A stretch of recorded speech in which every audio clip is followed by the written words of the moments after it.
Hello, hello, it's Odie. Greetings. Welcome to another Halo stream.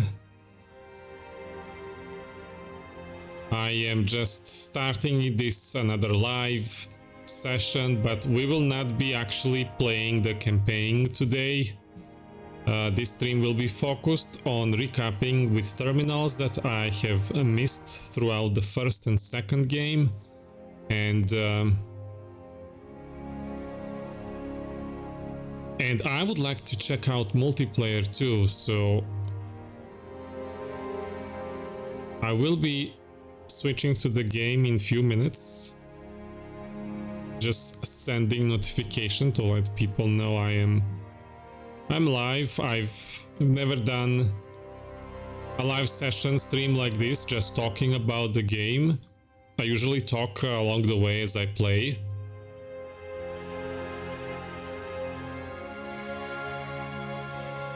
But we'll see if we get players for multiplayer. I'll definitely check that out today. But if we don't, then maybe off screen English. Okay.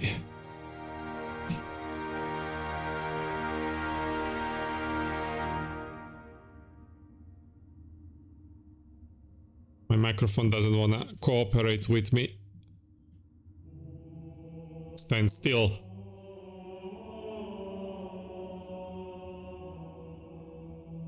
There we go.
Alright then, let's switch to the main scene, so you can as well see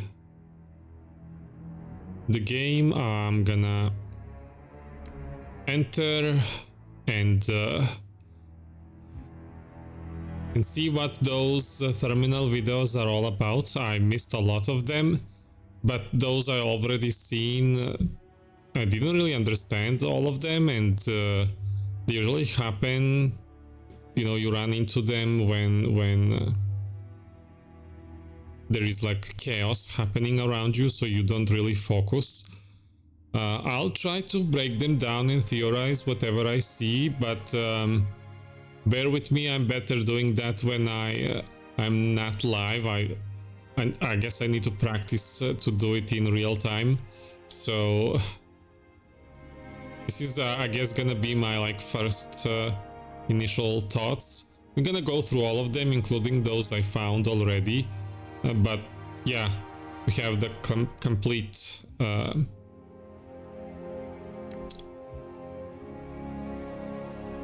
experience from both games before I move to Halo 3.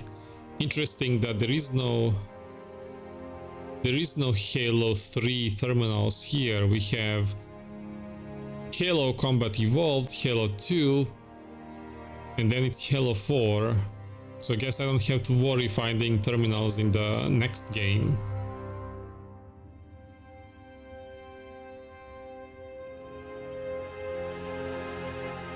And if we, like I've mentioned, if we have players that would like to show me multiplayer, then we're gonna check that too. I already played Halo Combat Evolved multiplayer yesterday.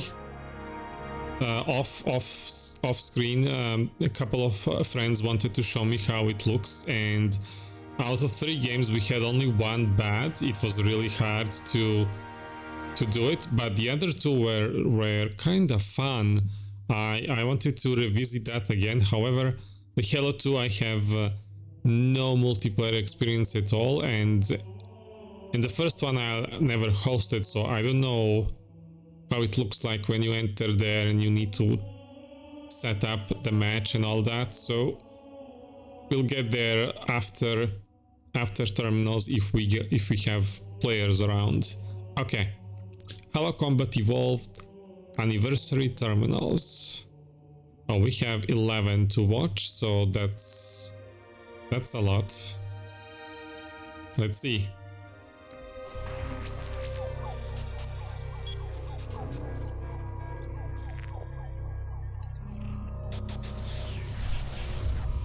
Warning! By order of Ecumen Council, proximity to Installation 04 is forbidden.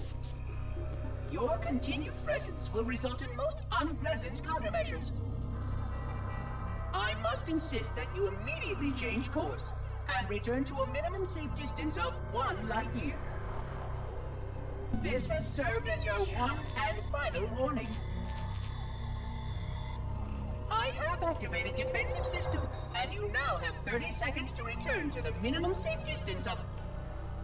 Wait. Curious.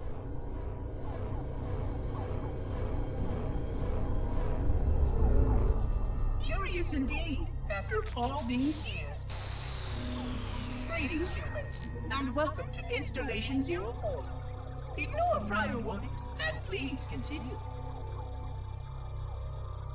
I have disabled defensive systems to allow your approach, but you must not exit your ship once you have arrived at the designated landing center. This ring contains significant dangers, and even with your assumed legacy, I must verify the presence and pitch of your gauge before allowing full access. We have much to discuss, humans. I have been away far too long. You have been away far too long.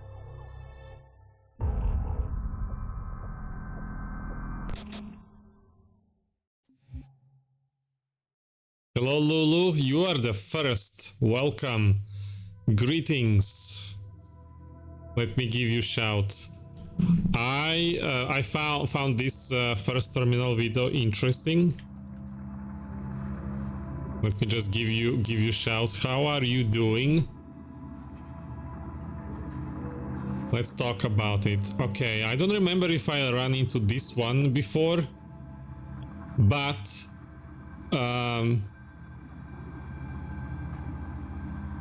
you're okay. How are you? I'm fine. I had a good rest, and I have plasma next to me if I'm hungry, and I am checking out these terminals. I like to see more, learn more about Halo universe. And we've just watched Terminal 1, the Pillar of Autumn. So he did mention that this is installation 4, so this kinda already answers from the beginning that there is, well, it gives you a hint that you can guess there is more than one Halo, and I had no idea about that throughout the whole game. Gonna grab your Pringles. Okay. So another thing I did notice at the beginning is when they were showing the rings, like just icons, they highlighted the one in the center, and 3 on the left and 3 on the right like faded out. So that also answered the question, kinda, you know. I don't know if it answered, but definitely like teased it. Oh, this is not the only ring you're gonna find. There are others. Of course, now we know that because I completed Halo 2, it was part of the story, CGI, cinematic. But for people who missed the terminals, they missed this one, this video. I don't know if should I have the music of the game running in the background. If you guys want me to disable that, let me know. Another thing is, looks like the monitor, the Guilty Spark, was sending out the warning signal to anything that approaches to the Halo. And he changed his mind after realizing that we are humans, and just by looking at our ship, he was either able to download everything about our history, or the Guilty Spark already knew everything there is about humans. They showed like the history and everything humans gone through. So I don't know how he has that knowledge, but whatever he knew, he changed his mind and he disabled defenses to let us approach. I'm guessing the second one didn't have defenses. I don't remember what was there, because the monitor over there was already captured by the Gravemind. But that was interesting that he sees humans differently than others. And Slay, let's see. Terminal number 2. There is a chance that I ran into this one before.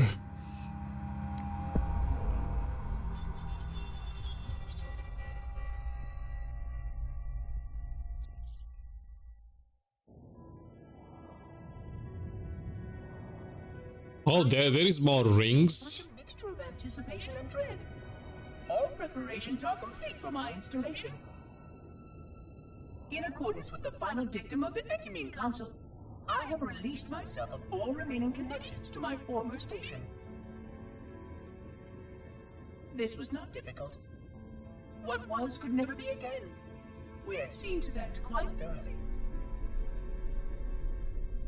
Prior to my final journey through the Great Portal, a gathering of my fellow monitors was convened upon the Lightworkers Crash to distribute the final index collection.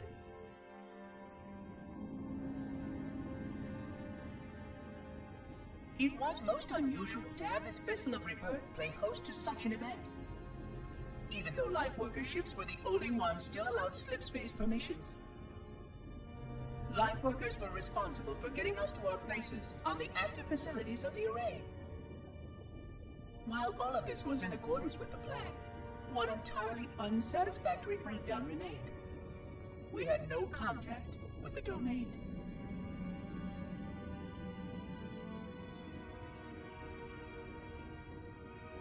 The history of all Forerunners was now lost to us. We relied upon the permanence of the domain to preserve our record of the events that led to this point. But without that record, would future civilizations know anything about us? Or only of our weapons? My fellow monitor, 049 Adjunct Testament, had only one comment on this before we went our separate ways. We deserve to be forgotten. Perhaps. Perhaps. But now, the portal opens, and through it, the familiar shape awaits. Halo. Home.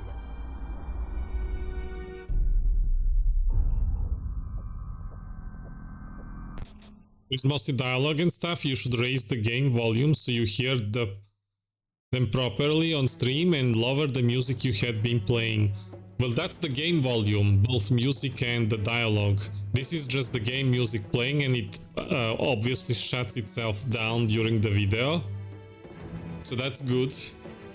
Okay, I think I ran into a second terminal throughout my blind run. And I never realized at the beginning that there were multiple halos already flying over there.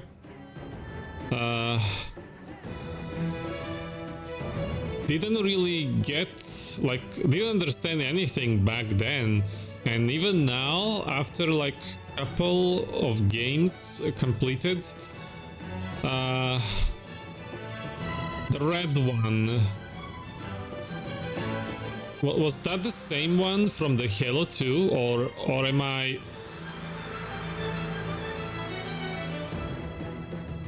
Or it's somebody else, I don't know. But he said that the species, the Forerunners, whoever built Halo, deserve to be forgotten for some reason. I'm gonna guess the reason is because they built Halo, which is massive weapon destruction. Weapon of destruction, so maybe... I don't know, this AI is kinda... I suppose...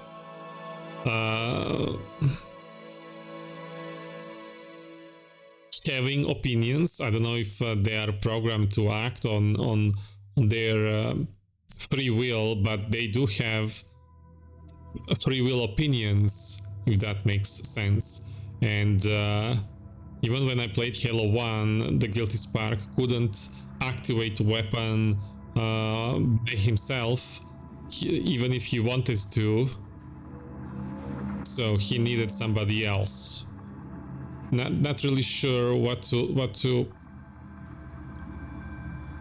say about the second terminal. They showed some species. I'm guessing Forerunners wearing helmets and whatnot. We don't know. I don't know. But they are gone now, and it's time for the next one. The Truth and Reconciliation. This is where I first time co-opted with Natrix. I think he found this one for me. Sadness and disrepair, Oracle.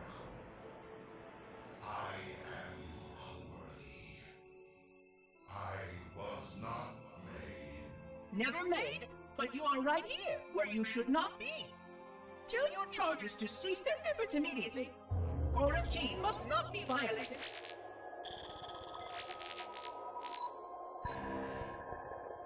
Construct, respond. Jumbled grass. Familiar terms. I serve. None serve me, Oracle. Your charges must cease all aggression towards the Reclaimers and leave this installation at once. Construct, you are dangerously close to unleashing a force you cannot comprehend.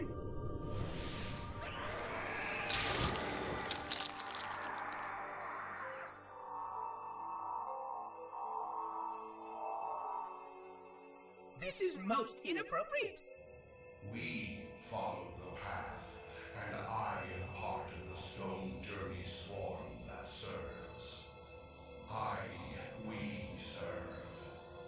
They will find, and then I will be free. Find?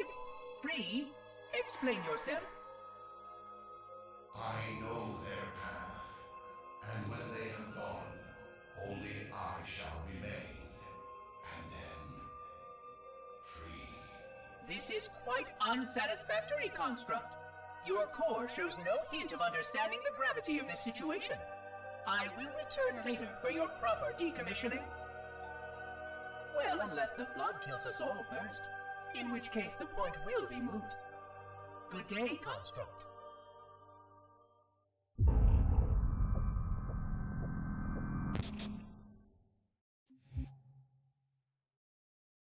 Yeah, I don't know what to say about this one, and I feel like I'm gonna say the same thing for many that come, these terminals. The thing that caught my attention is when he said he represents or serves sadness and despair. Did I catch that right? Which immediately reminded me of Truth and Regret from the Halo 2, so I wonder if this is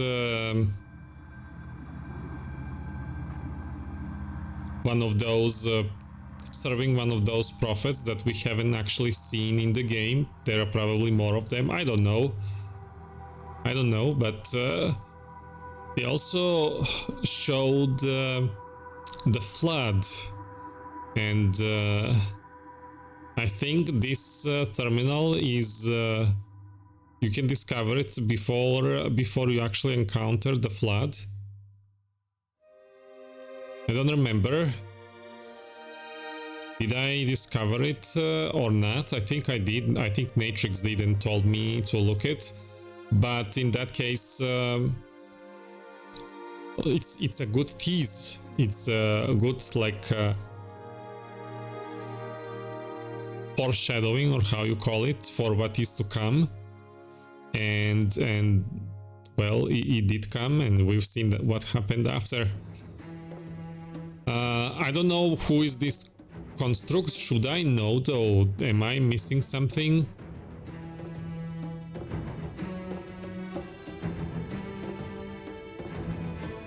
This is probably something that happened maybe before we even arrived on Halo in the game. Maybe it's like predating that, so maybe we don't know. Let's move to the silent cartographer. Terminal 4.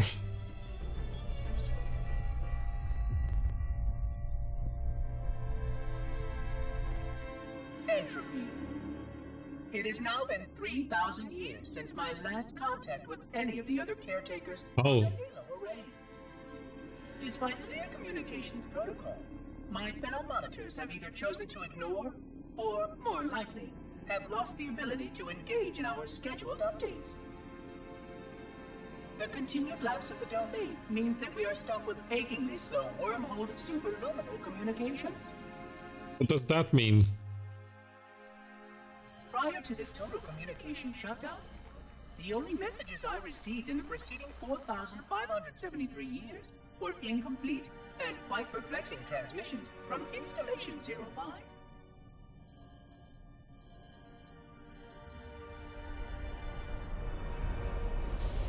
I suspected that Monitor 2401 Penitent Tangent was not functioning correctly for some time before his messages ceased.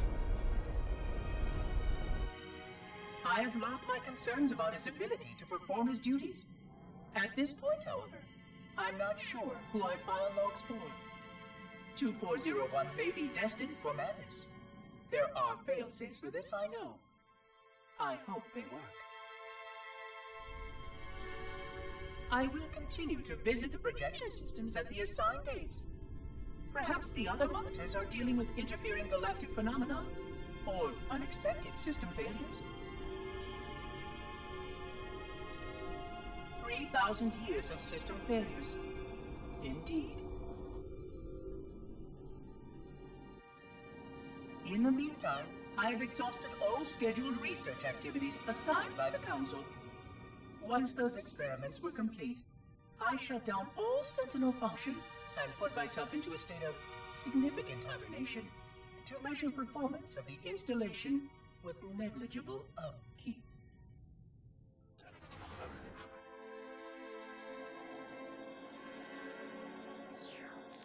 After 150 years with no noticeable impact upon installation systems or integrity, even in hibernation I became bored.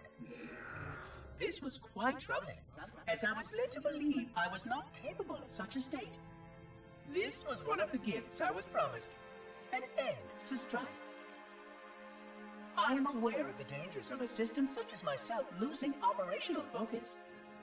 Quite troubling. I wonder if my fellow monitors are experiencing similar states, or if this is because of my particular path to this installation. For amusement, I have begun a series of experiments involving the evacuation of all matter from contained sections of my installation. By measuring the geologic effects of exposure to the vacuum of space and the eventual biological recovery of these sections, I anticipate getting valuable insight into emergency response scenarios in case of sentient proximity warning. What happened there?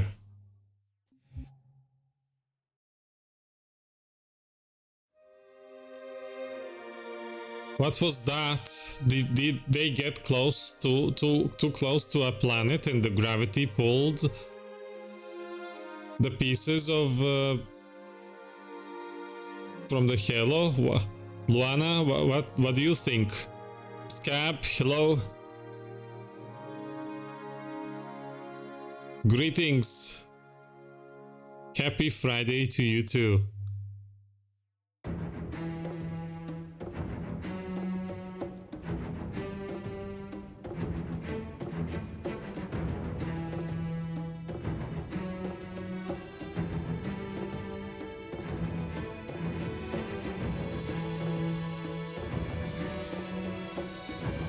How are you all doing? I'm doing all right.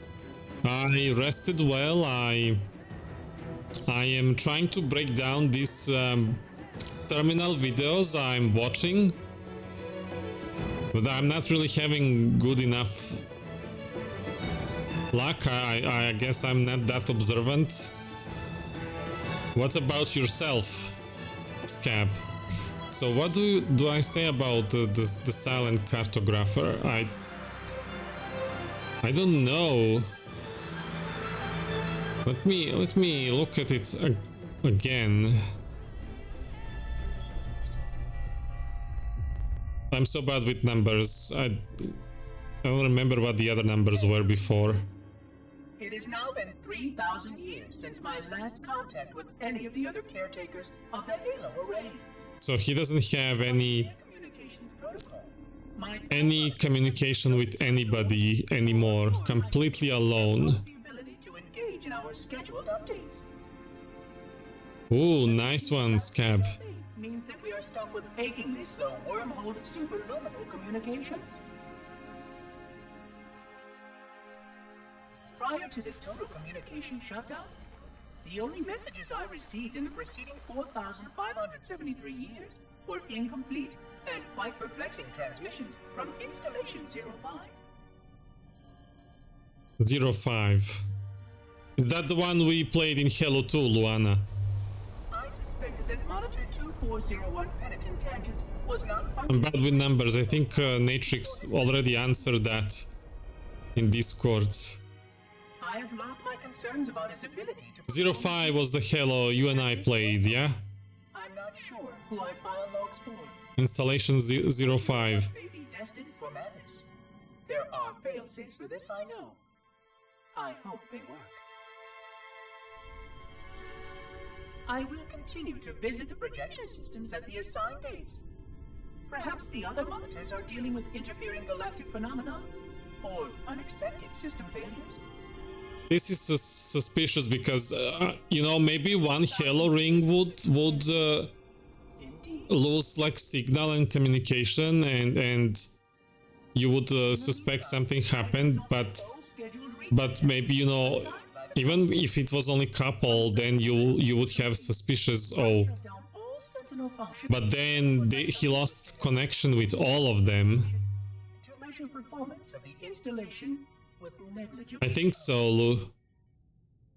So what happened to every Halo, I wonder? After 150 years with no noticeable impact upon installation systems or integrity, we did activate them, like they are on standby when we finished Halo 2, but this was before that. He lost contact with every other Ordis. I am aware of the dangers of a system such as myself losing operational focus. Quite troubling. I wonder if my fellow monitors are experiencing similar states, or if this is because of my particular path to this installation. For amusement, I have begun a series of experiments involving the evacuation of all matter from contained sections of my installation. He began... wait, he did this? What? The geologic effects of exposure to the vacuum of space and the eventual biological recovery of these sections, I anticipate getting valuable insight into emergency response scenarios in case of sentient proximity warning. He did. I thought because he's too close to the planet, but He did this? Your brain cell is gone? I think that this that guilty spark is like programmed, whoever built it, so advanced that he's actually feeling like being bored and who knows what, going crazy at this point. But maybe there is better explanation behind why would he reshape the land on Halo. Let's call it like that, I suppose. Something that I as a player cannot understand. Brain cells gone, like Luana says, yeah. We watched it a couple of times now, and I have failed to completely understand, well, all of them, but this one the most.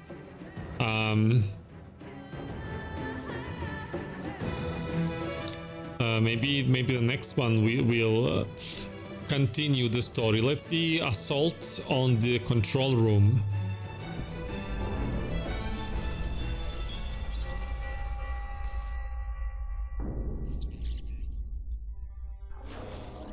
It has been 26 hours since the Sentients landed in Sector 1215, and so far, they have not attempted to exit the remains of their vessel. I say remains because their landing was either not executed adequately, or this vessel lacked significant maneuvering capability. The visible portions like I was piloting that structural damage during the violent landing experience. I have detected atmospheric leaks in 17 distinct locations along the hull. My analysis shows that the mixture of gases coming from the ship matches the natural atmosphere on my installation almost exactly. Perhaps the occupants, if they still live, were originally cataloged here. Perhaps these beings will confirm that the plan was successful, and that the galaxy has returned to its proper cadence. I am beyond optimistic. But I do not understand why these sentients have not attempted to exit their vessel. Other than the leaking atmosphere, the only thing emanating from this wreckage is an automated distress call. I am currently translating this automated broadcast, but with such a limited dataset and no direct communication, I do not anticipate full comprehension. Given the short-range nature of this craft, it is likely that other vessels are nearby. But, in accordance with procedure, I am blocking the distress call. No communication of the location of any installation is permissible. I admit great curiosity about these visitors. While the plan is quite clear about procedure for this situation, I have my doubts. How many failure points can the plan sustain before blind adherence becomes counterproductive? Surely, in light of all that has changed, I should be able to modify my responses to adapt it. No, I have duties, and I have a terrible cargo here. I must be sure. I shall obey and content myself to monitor. I hope they come out soon, though. So many questions to ask. So many questions. He's finally getting an adventure. He's no longer bored. Was that us arriving? That looked like a life pod, or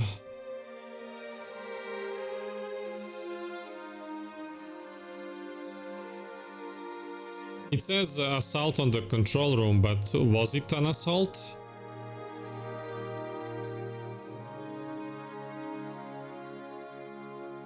Well, he did try to fool Master Chief into activating the Halo, and Cortana stepped in and answered those questions. So his plan failed. Let's move to the Guilty Spark. 343, Terminal 6.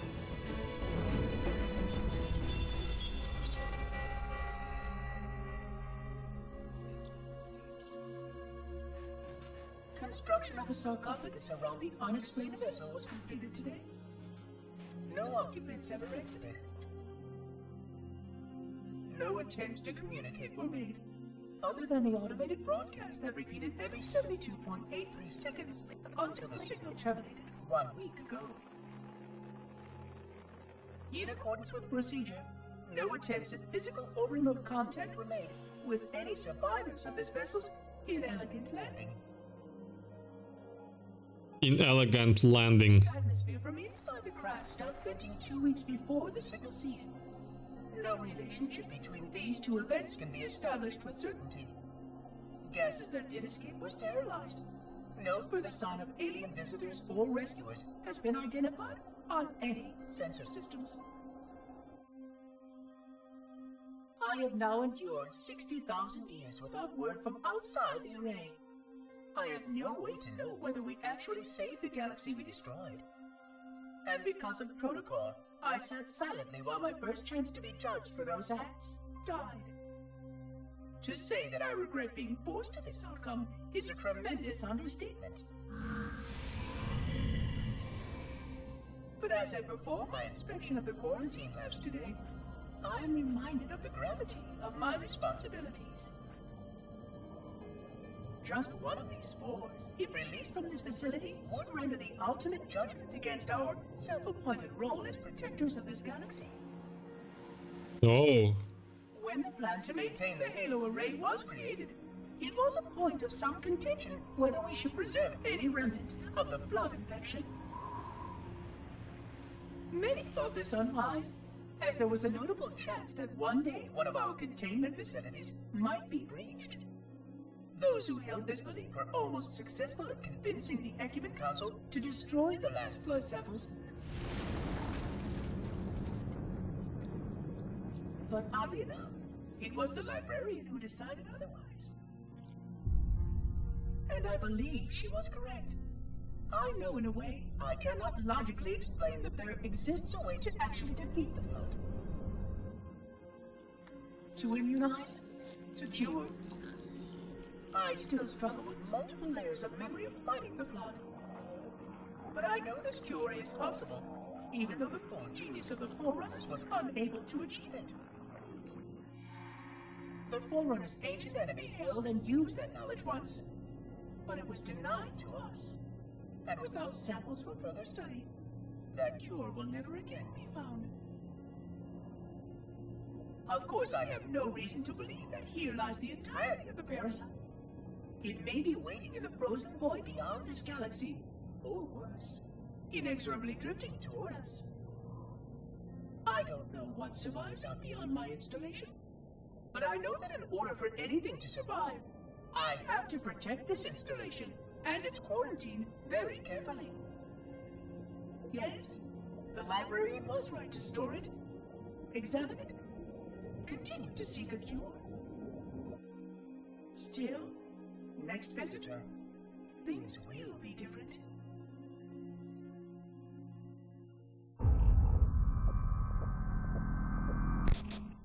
Well, what's I don't get it. What's the point if they design these weapons to cleanse the galaxy so they can kill the flood? Why would they store it so they can seek the cure? Unless them storing it and studying it like this is how they came up with a solution to build Halo. Because everything they found was not leading to a cure. I don't know.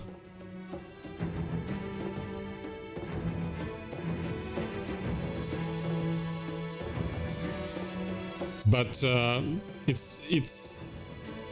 it contradicts itself in case that they designed Halo to wipe them out, and they at the same time decided to preserve some of them for the sake of studying. Also, how this is the question I keep asking: how afraid were they from the flood in order to build these massive weapons And why are they breathable? And I don't know.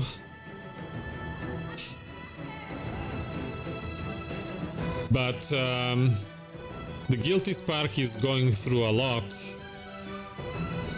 He seems to not wanna follow the protocol, that he disagrees and regrets, but he does it anyway because I don't think he has a choice being programmed. Like I've mentioned earlier, these have like free will to think and apparently feel stuff, but they cannot do anything that's against their programming. Imagine if you had a full conscience, but you didn't have the control of your body. Your body was doing stuff you don't want to.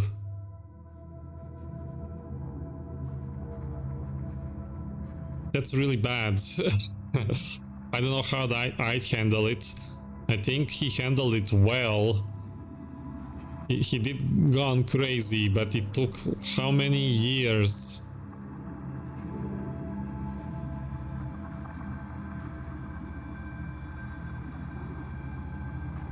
That's like when you have sleep paralysis.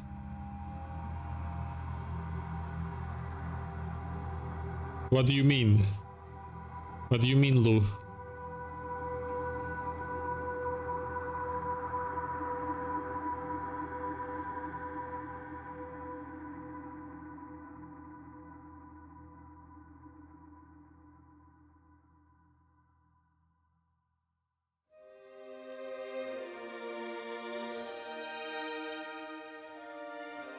Wait, which one did we watch now? Did we watch the library?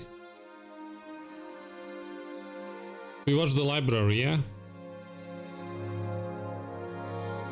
You have your full consciousness, but you are stuck and can't move. And yeah, stuff happened because brain. Yeah.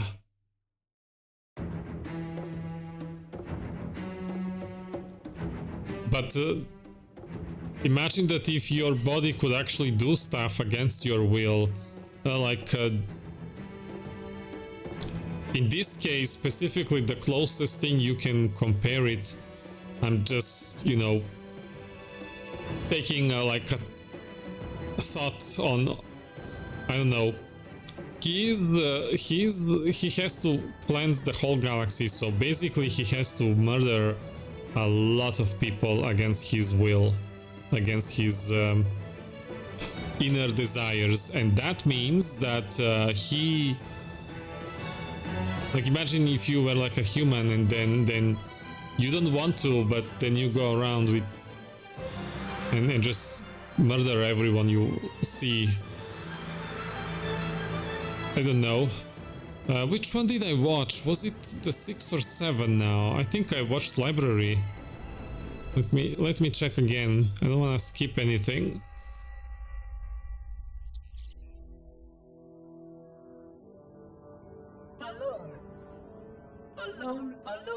Alone.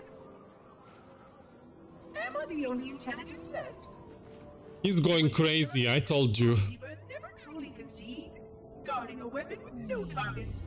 A weapon unattuned to any target. This is not what I had in mind when I volunteered. Not what I had in mind at all. I was naive to think I understood what this installation meant. We were all so naive. Looking back, we should have done a few things differently. For one thing, we should have installed 2 caretakers per installation. Because I am alone, I'm losing focus. And that is very, very dangerous for a system such as myself. Perhaps a visit to the nearby gas giant is in order. My impulse drives could certainly make the journey. A few hundred years of travel might do me some good. Oh. It was again. How very unproductive of me. It seems strange that the librarian did not account for this. Her strength was always in planning and positioning the pieces and then being bold enough to let it happen. To let her plans come true.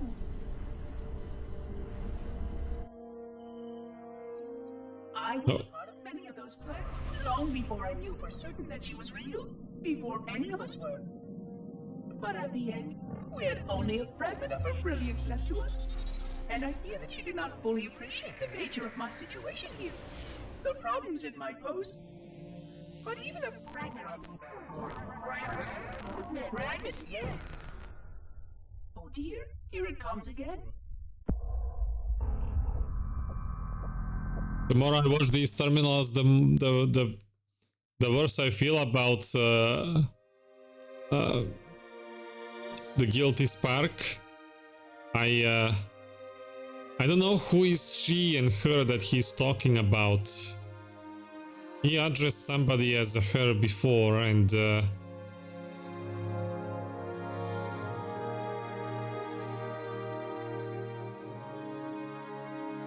interesting that they would program somebody to have feelings.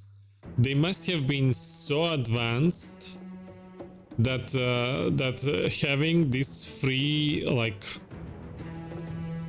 thought for an AI to think like a human, like an organic, I guess, that was by default for them because they were so advanced. You think that for something as important as this, they would create a machine that's not gonna think if it's gonna be bad or not, if they wanted to accomplish something specifically. But this one feels is getting lonely and is even like afraid that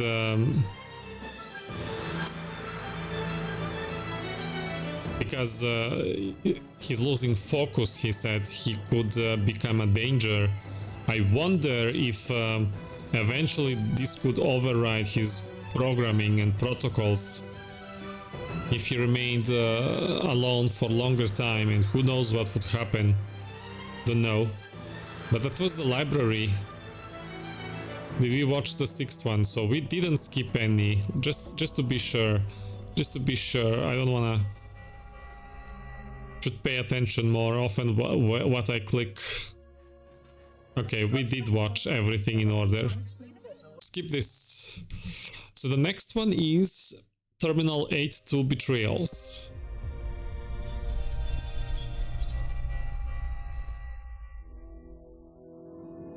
$25,000 light years. That is the effective range of this installation. According to the star charts archived on board this installation, I estimate that there are 3,792 worlds capable of sustaining biological sentient life within that 25,000 light-year range. Ooh. In reality, it may be significantly more than that. And if the full array was tuned and activated by Installation 00, the harmonics of the overlapping waves would magnify that effect exponentially, cascading to cover every known star system. And that only considers the firing of a mere 7 halos. And the original 12 rings survived to see use. Civilization would spread far farther than most forerunners ever feared we could reach.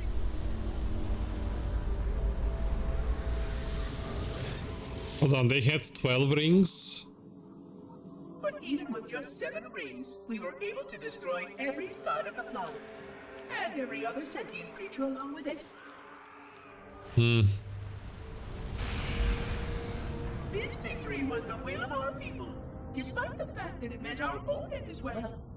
But by our empiric measurement, it was a victory, and cleared the stage for the rest of the librarian's plan. I sometimes wonder whether the Didact could have succeeded at a much smaller cost. I know the folly of opposing him personally, and his brilliance was unsurpassed, except perhaps by her own. He never got the chance to fully execute his proposal. The Council saw to that. But if something were to go wrong with one of the halos, if our tools were ever turned against us... Long plans, indeed. So we've just witnessed the use of Halo before us, and the galaxy ever since healed, recovered, and humans came to be. I'm guessing that this was used long time ago. Maybe, who knows? Maybe before. Maybe before dinosaurs. I don't know, but. I didn't see your message. I'm sorry, I got pulled in. Oh, that was a long time ago. Flexibility, adaptability, maybe. AI as a rigged set of priorities is reliable but inflexible.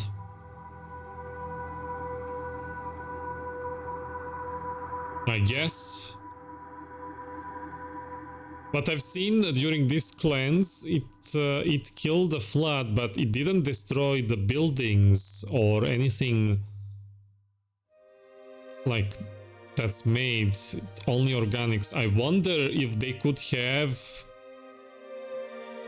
build a protection cell room or something that can repel the effect of Halo. I don't know what energy Halo is using to cleanse the galaxy. But it's not destroying inorganic stuff, I suppose. At least not in this video. So maybe they could have some forerunners or some survivors be like bunkered down in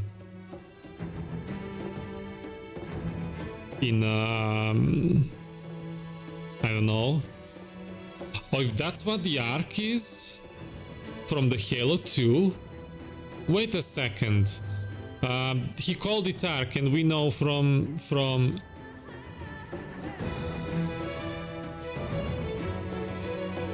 well, from the human perspective, I don't know why they would call it Ark. I guess they use it so they can relate with us. Maybe the Ark is carrying other species from the past. Maybe that's how they survived, if they did.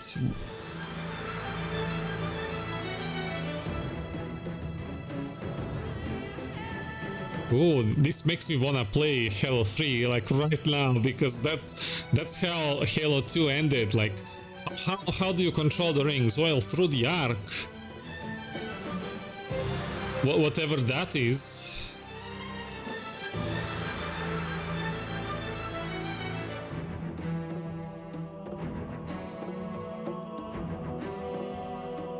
Interesting. Very, very interesting. It's a place. Cliffhanger doing its job. Yes, yes. I'm hyped. I'm hooked. I'm invested. I don't know how far am I off with my guessing, and I misunderstand a lot of things. I'm like watching and blinking and like, I don't know what's going on. These are all pretty nice colors and he's talking, but I don't know what's going on. And then suddenly an idea comes. Wait a second. What if it's this? What if it's that? What this is what I like to do.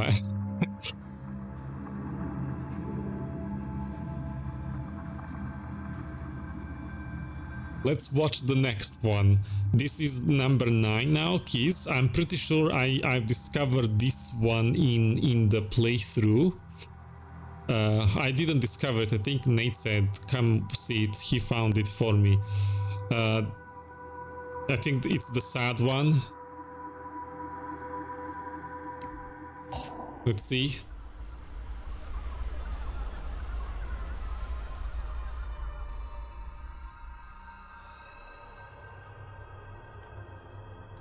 It's that one, yep, I remember it. I forgot something. What did I... My name. Oh, it's gonna break my heart all over again. Keys, Jacob, Captain, service number 01928-19912-JK. What is that noise? What is that damn noise? Where am I?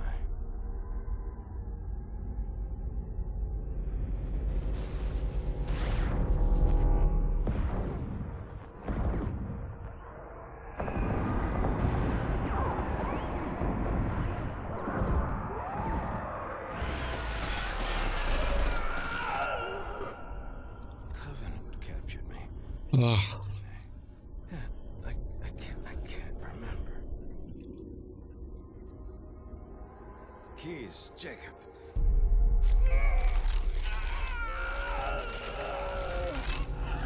Oh, God, it hurts.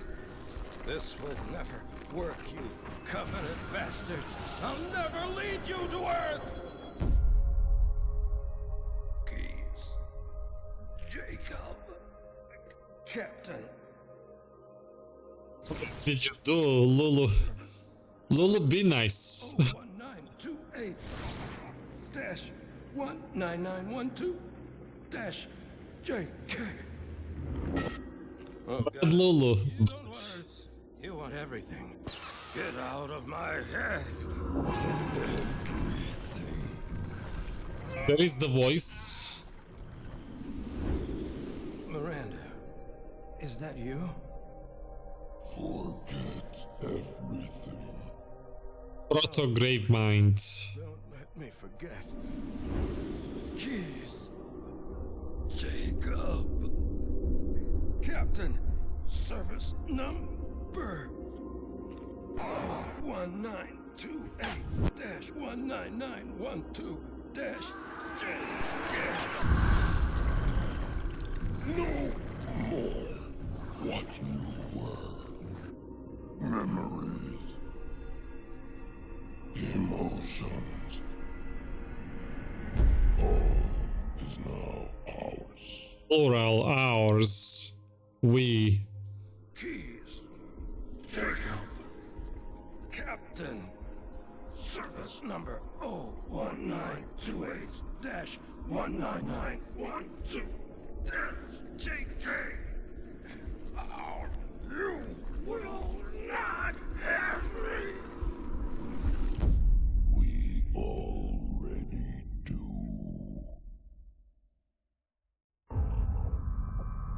I already reacted to this one before. Basically, what I summarized from this is we killed so many floods, and all of them were at some point humans or some other people that had to go through something like this.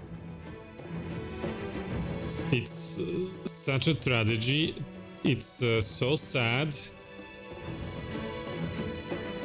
And you don't get to see that until you find keys. You just kill them. Oh, they're zombies. Get rid of them. But they were all people. They were somebody, then consumed.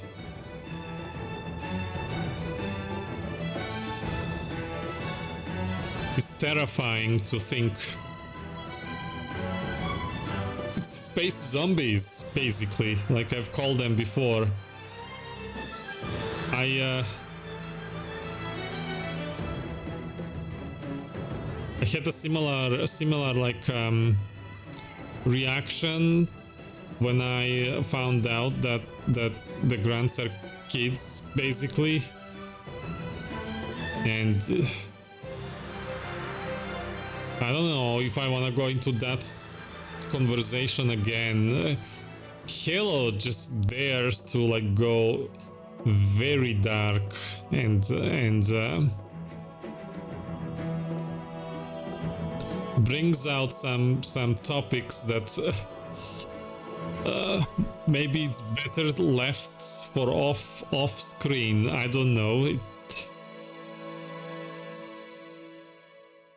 Let's move to the terminal number 10.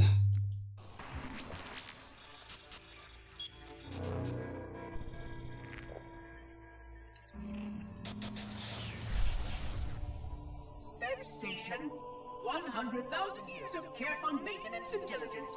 100,000 years protecting the galaxy's future. 100,000 years spent fearing that our sacrifices, my sacrifice, was in vain.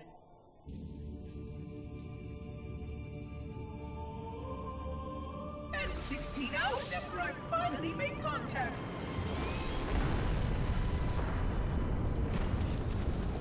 This so-called reclaimer decides to blow it all up. Oh, I am not pleased. Just as I finally discovered that our plan to save the galaxy succeeded, the ancient enemy is unleashed once more.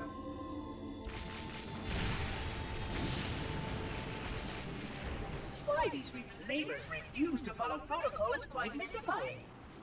Destroy my installation, will they? I shall renew efforts to make contact with the other rings immediately. This covenant may be useful to me, although I don't think they fully understand what they claim to seek.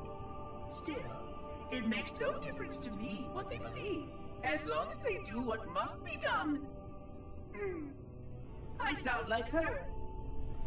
Oh, but what I would not give to have even a single company of Prometheans here right now. Oh, they would most certainly restore order with their trademark lethality. Although, that would mean he would have to be here too. And without the librarian around to temper his rage, well, these reclaimers might almost prefer the flood. Now there is a he. First he's talking about her and she, and now there is a he, but who are they? That doesn't tell me much. He's not happy with Hello getting blown up with that rocket I somehow pulled off after few checkpoint resets, but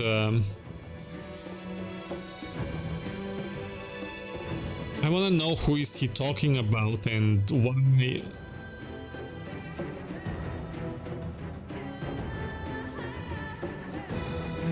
why. How did the flood survive? If they used Halo before for the purpose of defeating the enemy and cleansing the galaxy, did they survive because they have had them stored in those containers for studying to find a cure? And they got released at some point during the game? Is that how they survived? Because again, that contradicts everything they've done. Like, if you were that afraid and desperate that you're gonna kill the whole galaxy, then you don't wanna keep anything as a leftover. You don't wanna stash the flood spores and cells and anything and protect it from the weapon you've built to destroy the whole galaxy. You're basically sacrificing so many lives, including your own people, and then you still decide to keep them around, so the whole thing is pointless.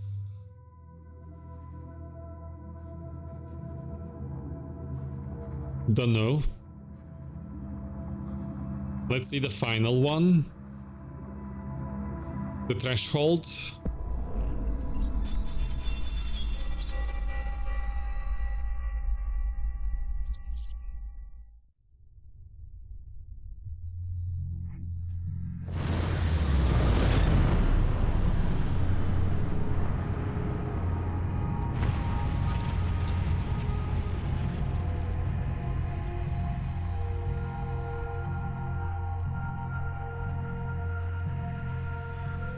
Quite unacceptable. Where are the subtitles?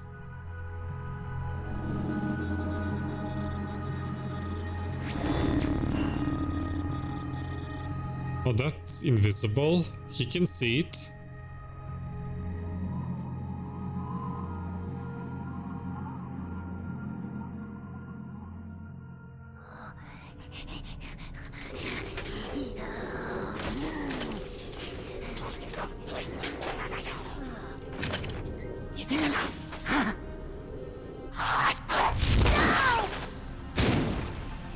What?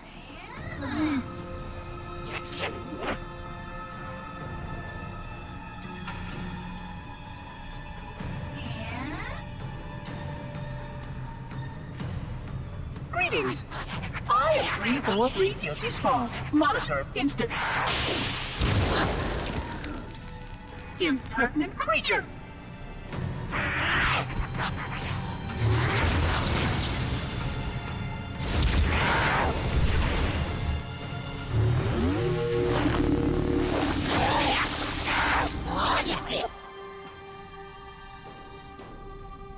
I offer you my life as amends for this dishonor.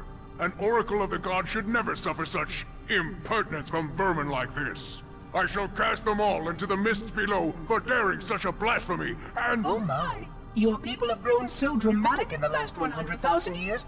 But please, no more deaths are required. We will need all the forces we can muster if the flood escaped the destruction of my installation. I must speak to your commander immediately.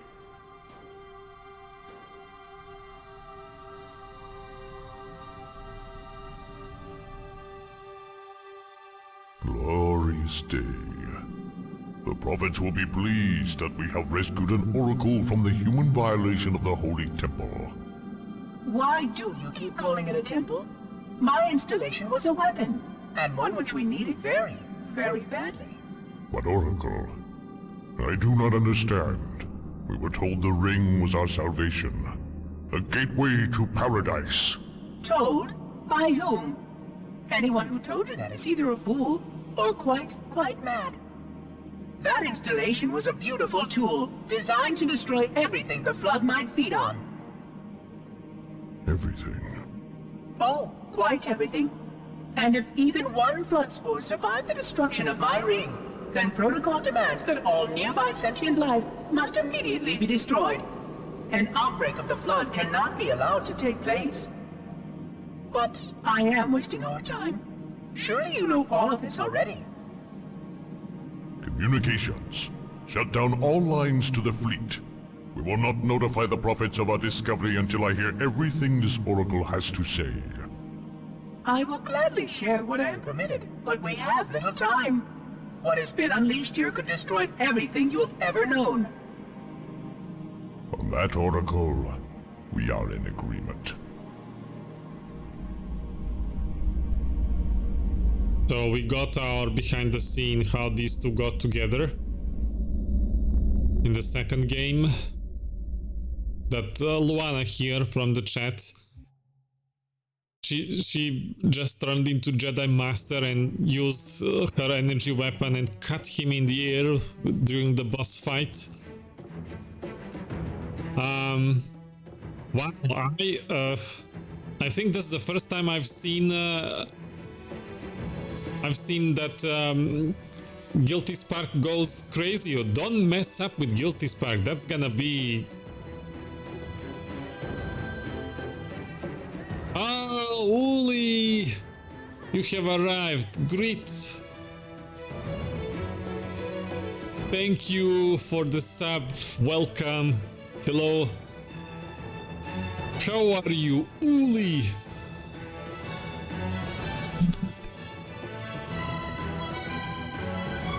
Let me give you a shout.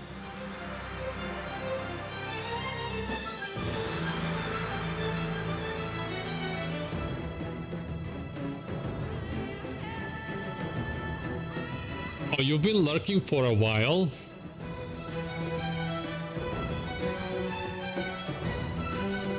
How is the weather, Uli?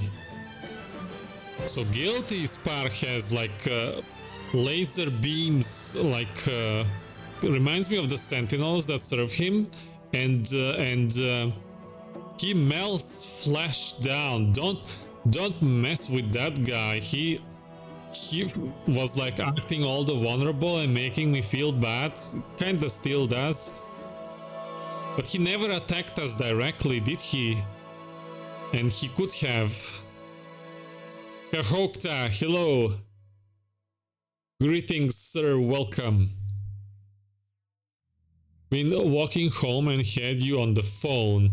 Oh, that's very nice of you, Oli. I hope you had fun watching me break down and analyze these terminals I've missed and those I've already seen. By the way, I always understood that sentient detected message as that's when the player arrives and interrupts the messages. I don't know. When the humans arrived, one of the previous terminals state that he lowered Halo defenses to let them in after seeing the human evolution and information and everything. I don't know how he knew about that. I suppose Forerunners were at some point in time studying humans, following our growth and then updating their library or whatever about us. And that's how Guilty Spark knew as soon as he saw us. Not as collisions with planets.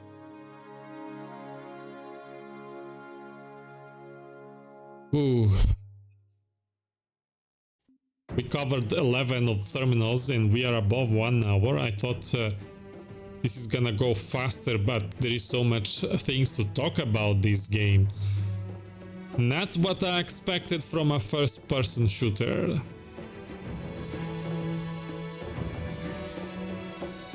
Okay.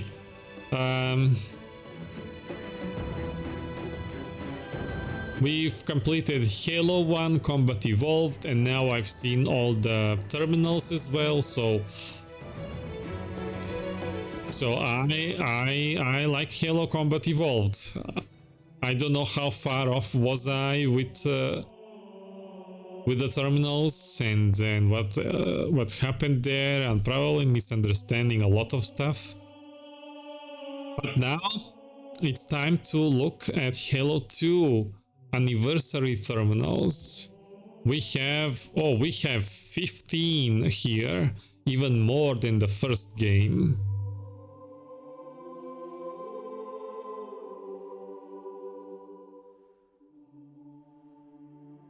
Okay, well, I'm ready to start with the first one.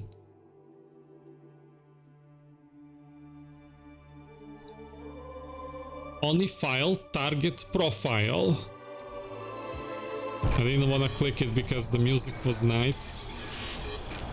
Pursuant to Content. Office of ONI Retrieval and Acquisitions Inquiry of 26 September 2552. The following is a target profile of Thel Vadami, Supreme Commander of the Covenant Fleet of Particular Justice, compiled by Lieutenant Commander Locke. First confirmed contact with Vadami came in 2535 on an unofficial human colony known as the Rubble.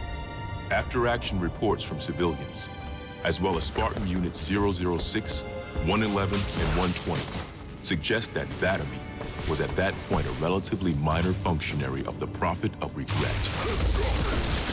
Spartan 006 engaged Vadami in combat on the Rubble. Both parties survived the encounter.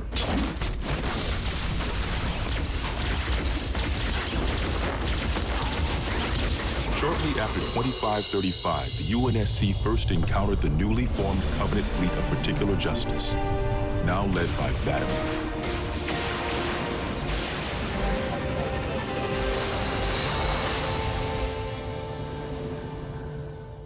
Review of early engagements with this fleet show that it quickly grew in size from 5 to nearly 60 ships as Vadami cut a path with many human systems. ONI Section 3 made multiple attempts to anticipate or even track Vadami's movements at the cost of a number of operatives' lives. Vadami eluded all such efforts, and he continued his unpredictable and devastating campaign. Vadami also stands out from other Covenant commanders in the frequency in which he takes a personal role in ground assaults. It's a Jedi. Okay. Did that elite just bend the gun with bare hands? Is that what I've seen? Is that what I saw? Did the elite bend the gun with bare hands? The human gun? Are they that strong? Why couldn't I have that strength while I was playing as Arbiter? When does the dev studio for Halo change? I have no idea. I don't know.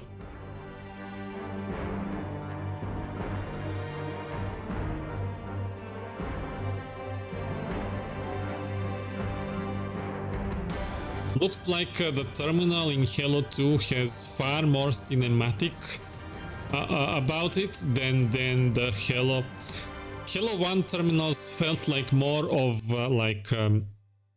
slideshow with tiny subtle animations.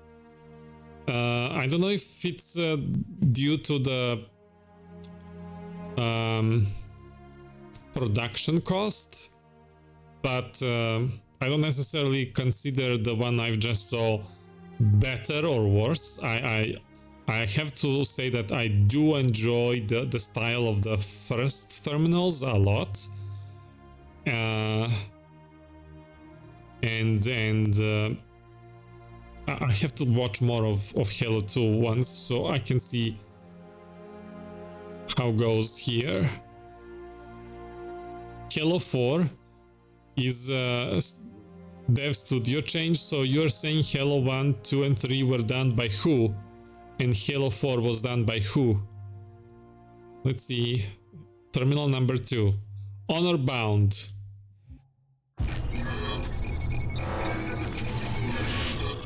Access granted. Camber was a major manufacturing center for UNSC fleet materials with a population of 5.6 million. After discovering Camber's location, Vladimir penetrated the early warning perimeter without alerting UNSC forces and began his ground and orbital attacks before most of the planet knew they were in danger. While 17 of his ships bombed key defensive positions, Vladimir led a group of elites in a personal assault on UNSC System HQ. One of the first units to engage Vladimir was the 3rd Battalion Reserves, who were so unprepared for the arrival of the Covenant forces that Vladimir found them unarmed and defenseless.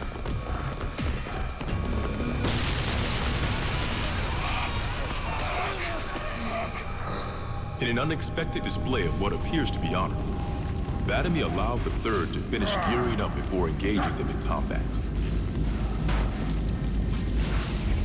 While we've had multiple reports of a strict system of honor and ritual behavior followed by the elites within the Covenant, this is the first recorded example of such honor being shown to human opponents. But even given the chance to defend themselves, 3rd Battalion losses were complete. Vladimir continued his campaign across many human systems, culminating in his most devastating blow against the UNSC at Reach. Reach. That's the game that is newer but came story-wise before Halo Combat evolved. So I'm guessing these the first 2 terminals I've seen now, they are trying to explain the relationship between humans and Covenant. What happened? Why are we enemies? We were in wars before, and they were attacking human colonies.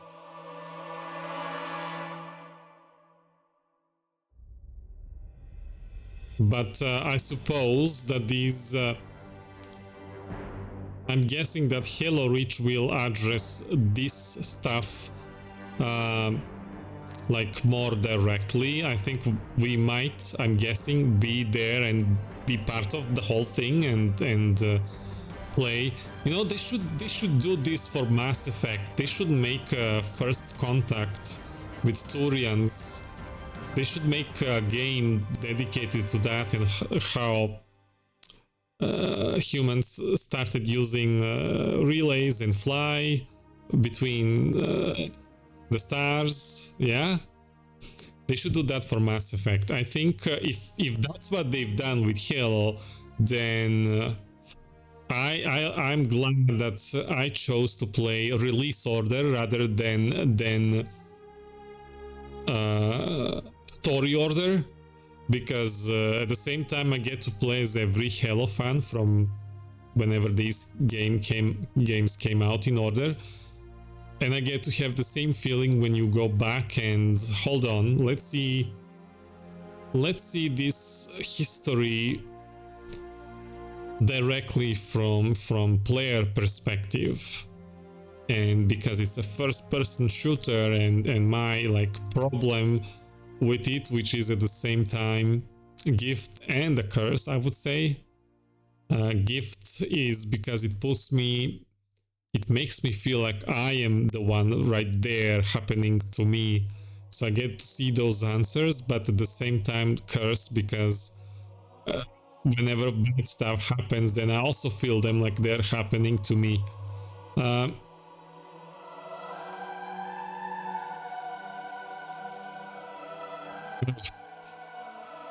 Now this one makes me wanna play Reach, but Halo 3 is next. I'm sorry. I'm sorry. What happens?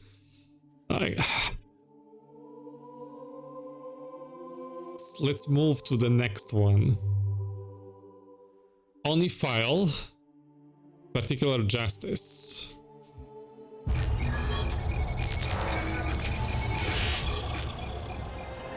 Vladim's most recent and damaging blow to the UNSC was the fall of Reach.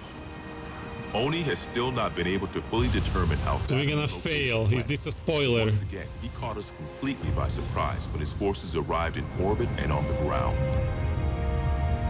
Oh, this is telling me stuff from the... Is it wise? Responsible for over 1 billion total casualties and the loss of at least 7 human planets. His forces have defeated all UNSC counterattacks at the cost of 123 fleet vessels and over 23,000 personnel. Do I wanna play this game? Oni and UNSC strategic AI report a 0% confidence that the Navy can stop Vladimir through traditional means. You say we lost 7 planets? Were they like livable? It's common knowledge that the Covenant have a significant technological advantage over the UNSC, but are sometimes inflexible in their tactics. This is not the case for Vladimir. We cannot predict what he'll do next, but given time, we fear he will dismantle all remaining UNSC strongholds. This agent's recommendation: immediate termination. If humanity wants to survive this war, we cannot do it with Vladimir on the field.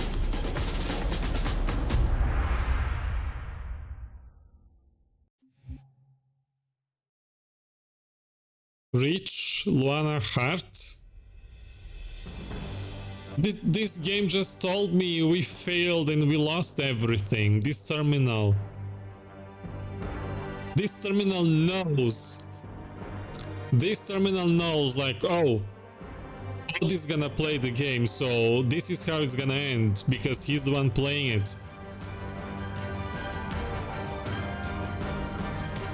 You know, I'm not surprised that the game knows in advance what outcomes is gonna happen for giving me the control of the situation. Looks like well, Halo 2 was already like expanding a lot more exposition and world building than Halo 1. Halo 1 didn't do that, but it did. No, I did like that part about it because it's a discovery, it's a mystery, it's unknown. But Halo 2 just bombs me with all this information now, and there is a lot of history that I'm interested in, but is it too much to know all of that at once? Can I even know that much? Can I absorb it? I am already losing a lot of information said, but the important stuff, that the Reach failed and the loss of 7 planets and all those people, what was the number? It's a billion something. It's in billions, so...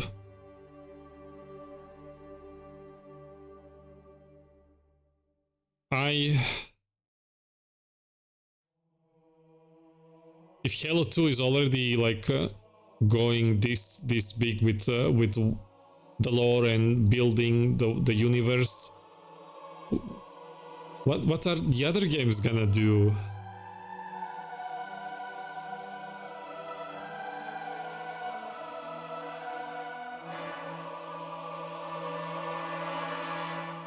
You know what? Let's continue. We're gonna watch through all of them, and Natrix said once that these videos were never part of the original releases of the game. This is part of Anniversary or Master Chief Collection. But I do wanna watch them. I think it's a good to have general idea, I guess, of what has happened. So whenever I play the game, I'll have better understanding then. Let's move. Terminal 4, monitor report, heresy indeed.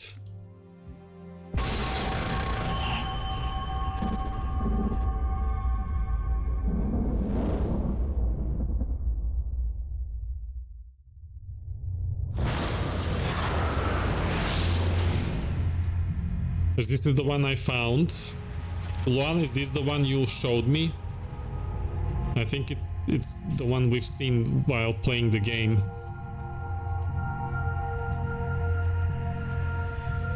Quite unacceptable.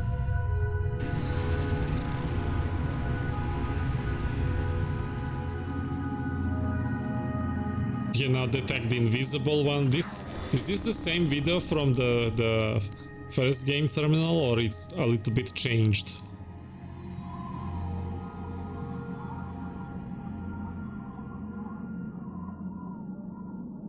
Glorious day.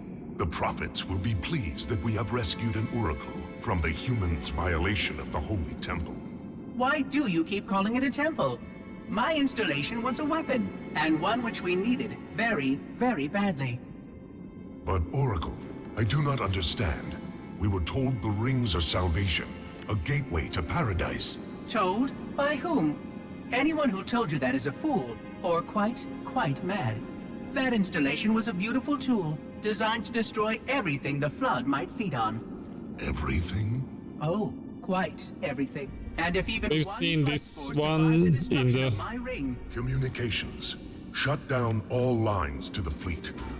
We will not notify the prophets of our discovery until I hear everything this oracle has to say. I will gladly share what I am permitted, but we have little time. What has been unleashed here could destroy everything you have ever known. On that, Oracle, we are in agreement. It's basically the same file.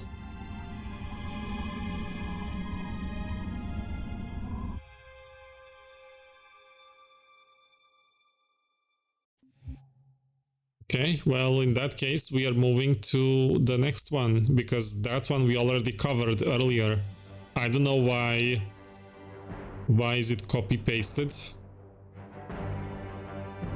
Terminal 5, monitor report, containment. Let's see.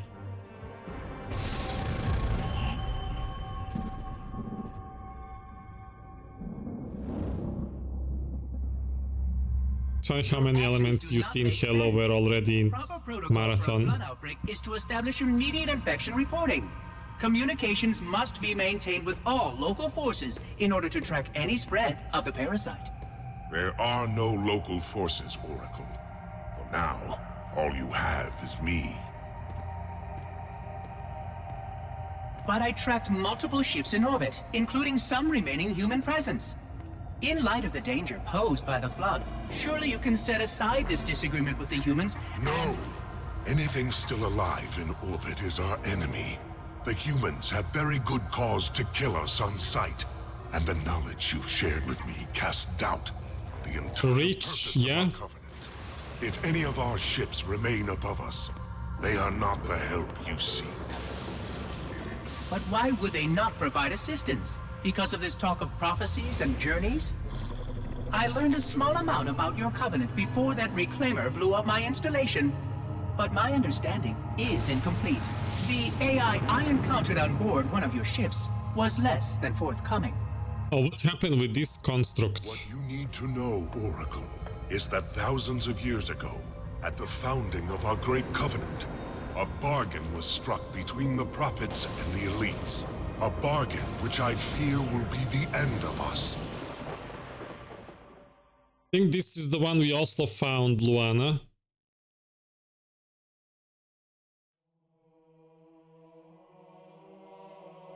Yeah, I guess he didn't want to work with humans because we don't forgive the stuff they've done to us.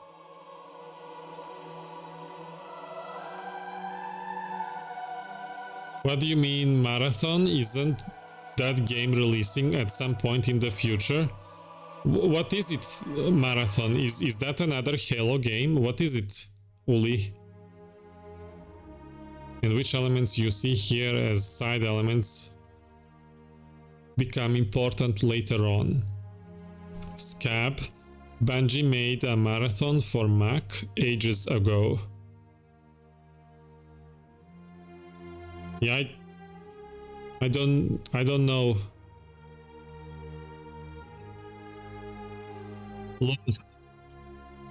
Scab, please, she has few brain cells left at this point.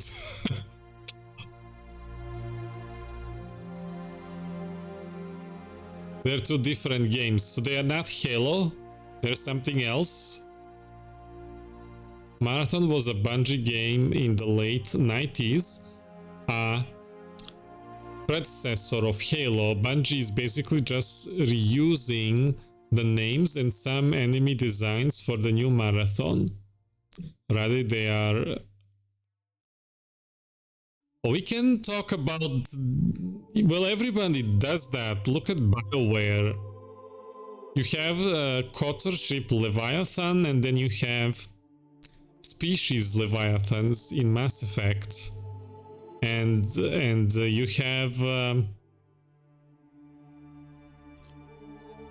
What else?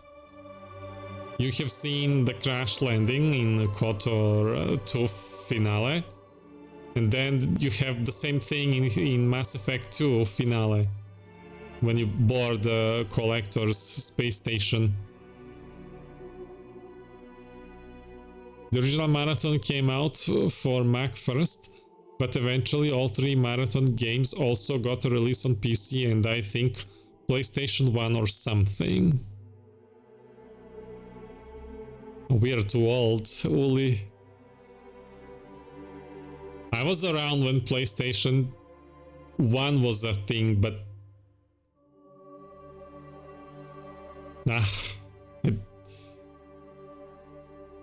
I don't know anything about Marathon games, and if they came up with all of this first and then Halo took it and made it popular, I don't know how I feel about that. Hello, Dachi. Grit.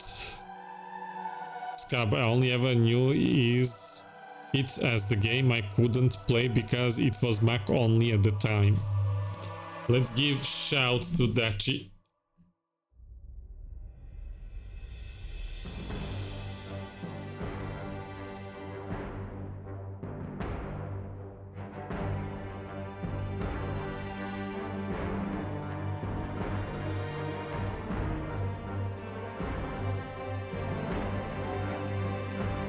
It was Xbox 360, not PlayStation 1, so still ancient but not quite as old. Delaying Destiny 2 for like 4 months, so why is that? At least gives me time to go on my winter sport vacation.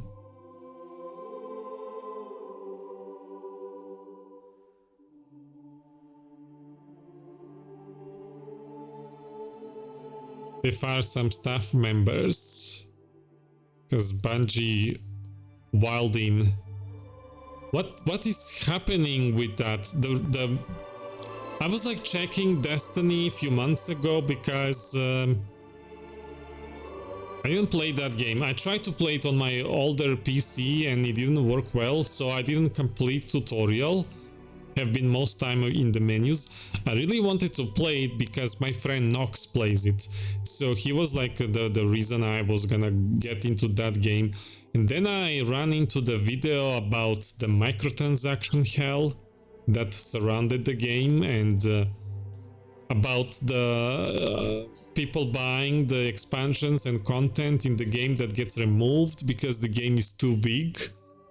And then people what paid for, they no longer have access to.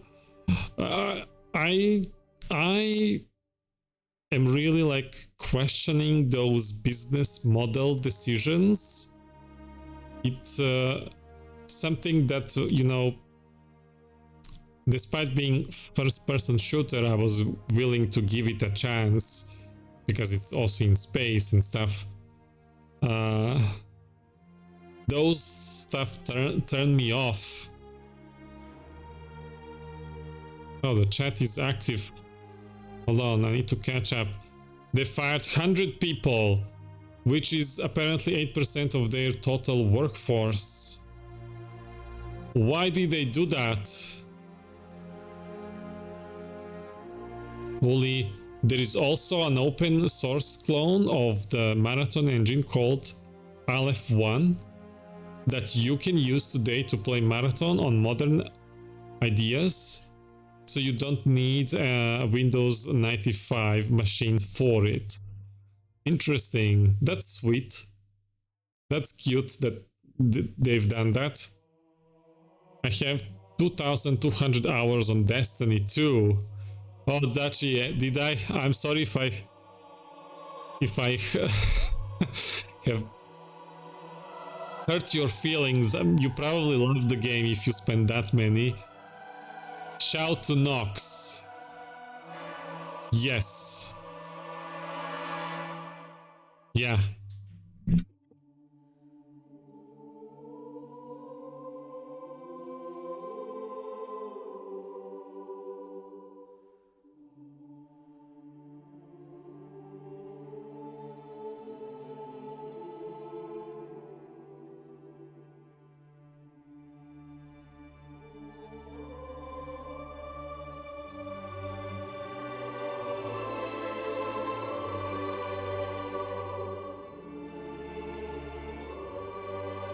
We'll give him a shout right now, even if he's not here. Here you go. Go follow Nox.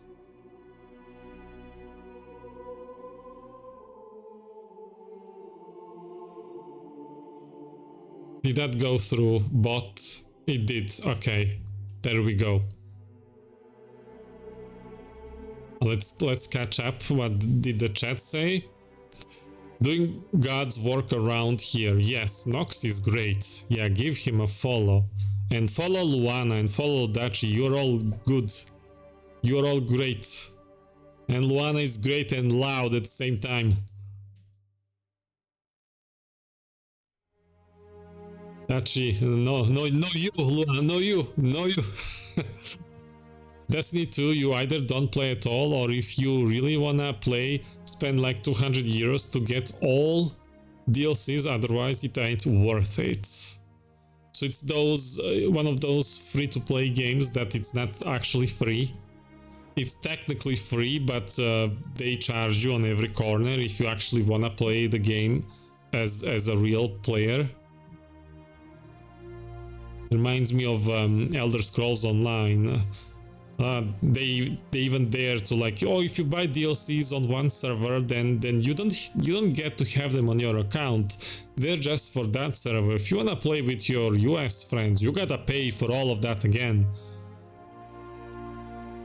Free to play, they said. Profit. Grofit, would say the guy in Warframe. What was his name? It's not Alad, it's somebody else. I need to catch up. Yeah, I'm catching up. Lulu says PlayStation boss Bungie. They had assured people there wouldn't be layoffs. Executives got a big pile of money, fired people, so they have more money for themselves. Luana says. I see. I meant modern machines, not ideas. It's been a long day. Sorry. I'm so slow with reading. Okay.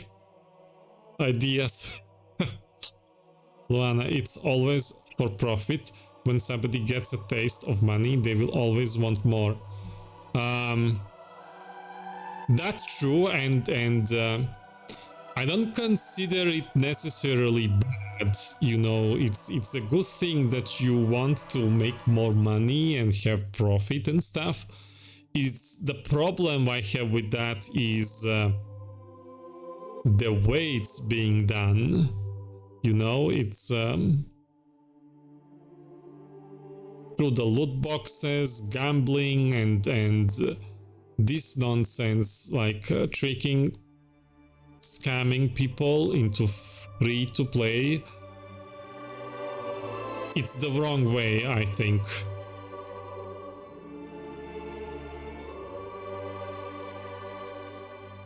People really do say 2,200. Why not just 2,200? Oh, I'm Serbian. I read it weirdly. High five.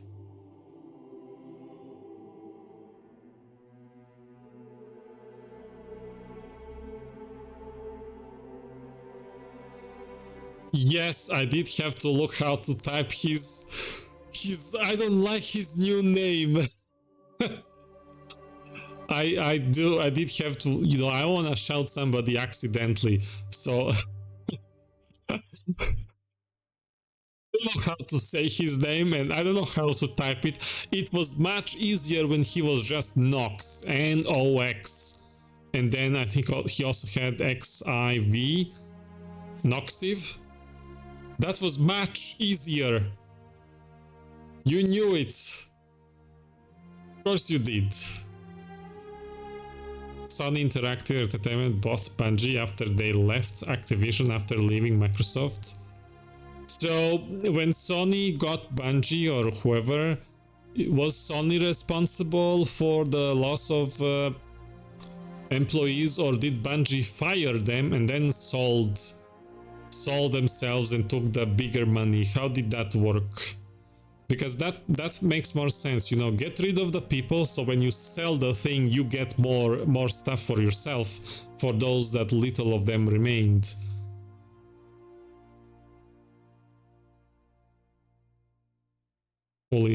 Fun fact, Apple originally announced Halo at one of their keynotes as a Mac exclusive game, then MS bought Bungie and made it Xbox exclusive.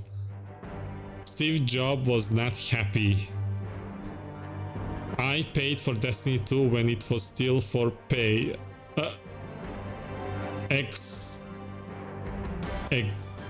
don't know. I don't know to spell words English. Excited to announce I use my money for IKEA plushies. Yep. Did we break Cody? He's reading chat from now on. Back in time. We You did. I was supposed to watch terminals and react to those. We still have to go. And now I forgot which terminal I need to watch next. It's Wheel of the Prophets, I think, number 6. He's a bit slow. He likes to talk his thoughts out. He's doing his best. Yeah, I'm not pro streamer. I'll catch up eventually. Just calm down. Type slower. Interstellar traveling for himself. See, I have 3 chats open.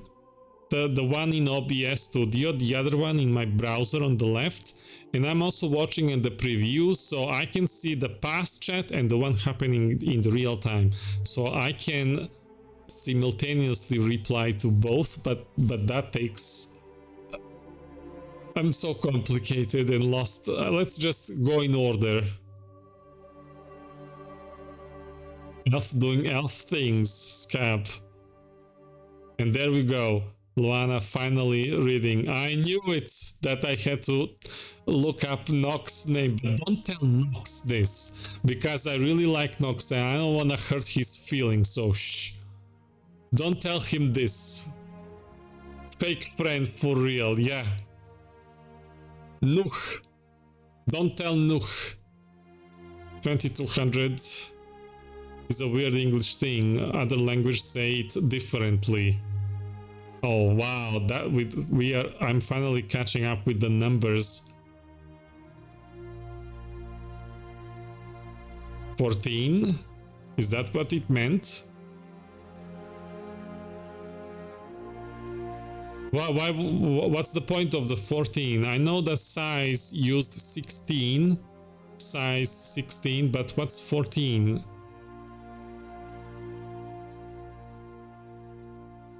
Just like Celsius, Fahrenheit, yeah. It is not PlayStation's fault, it's solely Bungie's fault. The higher-ups for the matter. I see. Well, that's just disgusting. Why would they do that? Like, well, they would do it for money, of course. That's simple answer, but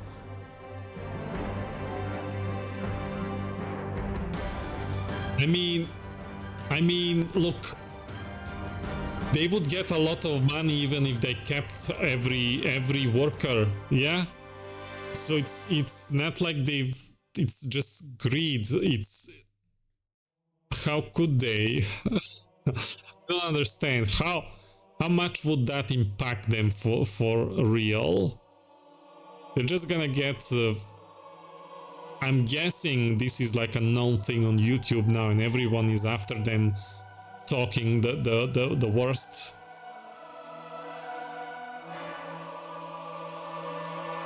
They're paying for years now, enjoying it, but there's a lot of critics.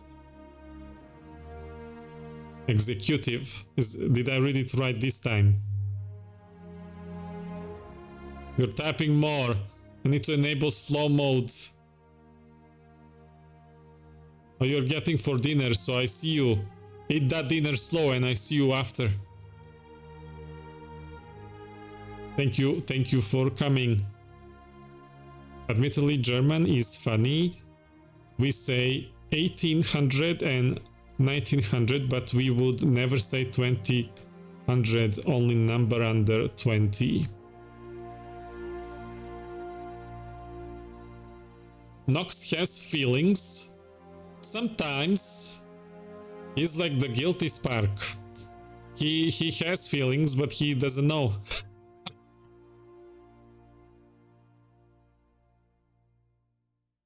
Money, profit, growth, big number gives big happy. Buy more house and boat. I'm picturing your voice. Wife happy, not cheat. Well, there we go. It's done out of love. I'm so sad. You know, because this is typically makes people not like when it happens, but I'm now connecting with Halo, going through all of this and thinking of, you know, people behind the games that they made all of this being literally thrown out on the street.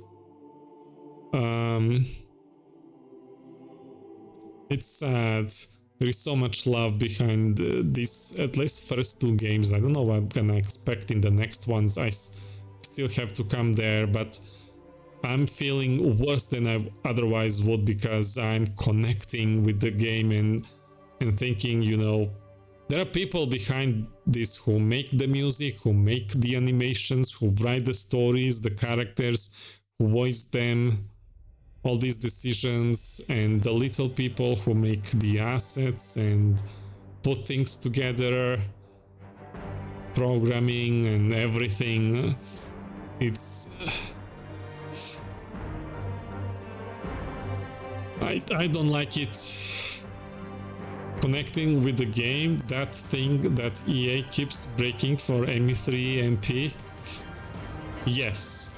Let's finally go back to the terminals. It's number 6 now. Covenant Record, Will of the Prophets. I think that's the one we need to watch now. Correct me if I'm wrong, because you are the one distracting me.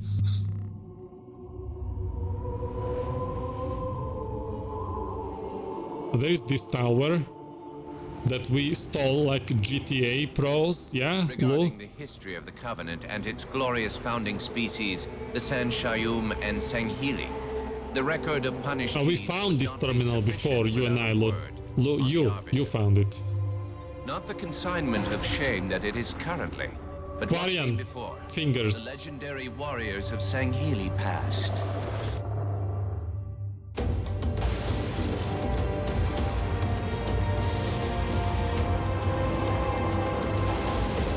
I need a cape.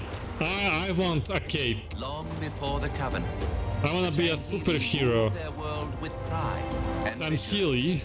surviving the perils of both land.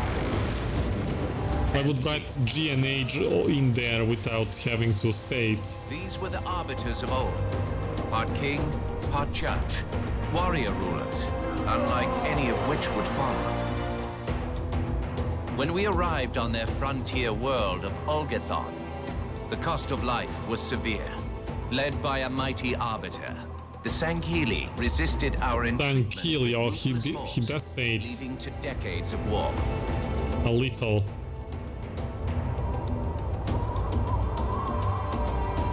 What's wrong with their faces? We would eventually triumph, of course. And when we did, we would not ignore the mantle of the Arbiter. Like all things, we would bend the Sanghili to our own ends. The Arbiters would become the very will of the Prophets.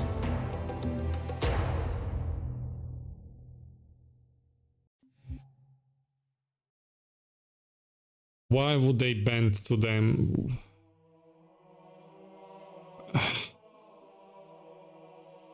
I'm just gonna quickly check 5. I don't wanna skip any of the monitors, and the chat has been very active in past few minutes, so I can't number either. I'm like Luana, I lost all my brain cells. Your actions do not make sense. Proper protocol for a flood outbreak is to establish immediate infection reporting. Communications We must watched be this maintained one. with all local forces in order to track any spread of the parasite. Skip this. It's spacebar. Okay. Number 7. Monitor report. Unequal union. Let's see.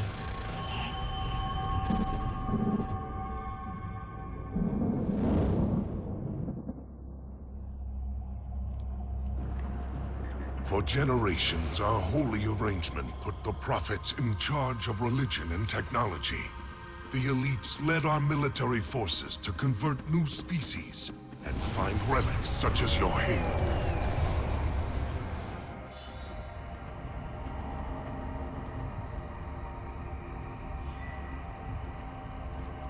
And these relics you sought, the San Shayum, your prophets, told you that they would lead you on this great journey? Yes, transcendence, eternal life. Their promises were endless. We gave up our old ways to follow the Prophet's lead on the great journey. Gave up all of our history, all of our traditions. Not all of your traditions, it seems. This Arbiter you mentioned, hasn't that always been a position of power for your species? Power? It was long ago. An Arbiter was once the pinnacle of our people, leader of the clans, and master of the battlefield. But then, an Arbiter committed heresy, and an example was made of him. Heresy? He challenged the word of the prophets, challenged and lost.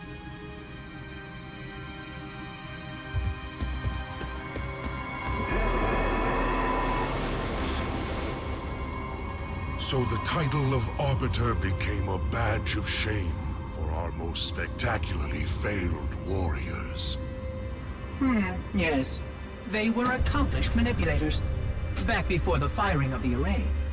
I see at least that hasn't changed. Manipulators? What? And before? Before when? I will explain later. Right now, I want you to tell me everything you can of these arbiters. This is something we also found during the playthrough. The whole situation with arbiters is just sad. I don't know why would they all ally in like this way? Why they are not equal at least? But they are unequal, like the title says. Yep. Terminal 8 Covenant Records. Taming the Hunters. Or is it taming? How do you read it? Let's see how they made them serve them. Let's see about that. I guess that's what's gonna be here in this terminal video.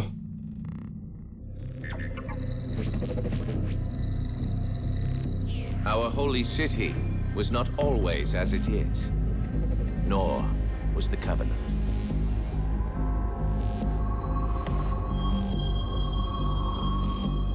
At one time, it was only San Shayum and Sanghili.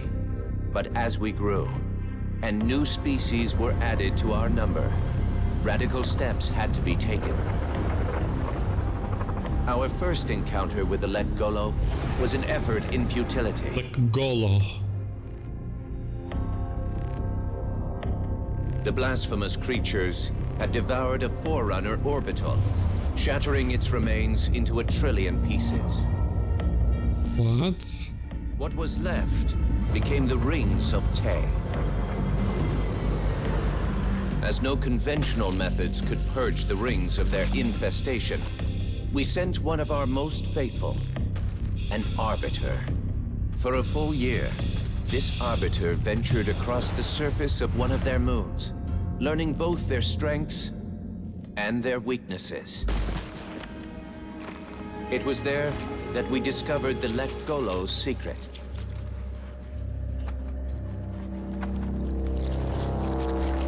Although some of their kind rightly bore the blame for the orbital's desecration, others had only devoured around the Forerunner materials. And with reasoning and much labor, these could be used to serve the Covenant. And by these means, the Great Arbiter had given us one of our most sought-after treasures, access to innumerable processing pathways of the mighty Forerunner Dreadnought, and to the many secrets it held. Wait. So they are worms? Like connecting together to form a body? I didn't know that. What?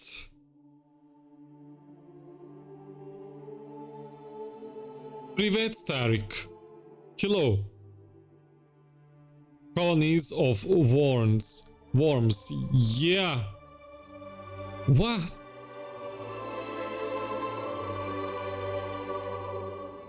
There is this reminds me of a scene in the old cartoon Clone Wars when Obi-Wan fights a general that can, you know, connect lost body parts, but because he's made out of purple and pink worms. That's what this reminds me of. They have... how does this work actually? Does every worm has a brain and they like sync together up to form a body, and then they... This is very interesting concept. I'm of course disgusted because I don't like it, how it looks, but that's just preference. The concept itself is amazing. Will you still love them knowing they are worms?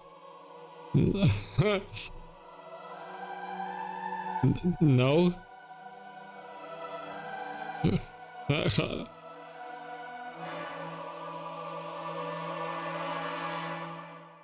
Let's go. Number 9. Oh, we are getting closer towards the end.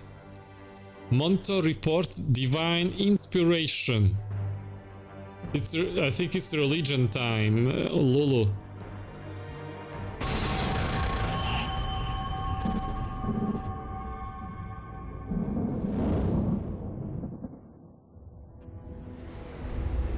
It is most unusual that in all the exploits of these Arbiters, you never mention their role in choosing their missions of redemption. There is no role, Oracle. Once one of our commanders becomes an Arbiter, he belongs to the Hierarchs. These Hierarchs, they are the same High Prophets who control all the holy relics you collect from my time? The same. And they use these relics to build your new weapons and bring you the word of your gods? It has always been so. Interesting. So maybe they are responsible why other I do not understand. Because drones are not communicating. I am a tool, as is this mining platform you stand upon, as was the installation that once orbited the planet. The Forerunners' technology is lasting and indeed quite powerful, but I'm quite certain they would have told me if I was infused with some kind of divine power. I suspect some of your prophets may have been quite aware of how much divine inspiration tools such as myself could provide. And you never questioned these proclamations. Even your mightiest warriors, these Arbiters, never questioned? Questioning was what brought shame to the word Arbiter long ago, Oracle. How disappointing. It is I fear disappointing. now that there are many questions we should have been asking for a long, long time. I would be more than happy to answer any such questions, but I have a few more for you. Continue your tale of these Arbiters. These ones are creative, they write music and poetry, Starik? How do you know that? Are you a Halo player? No, you said you were watching other streamers. It's hard to remember.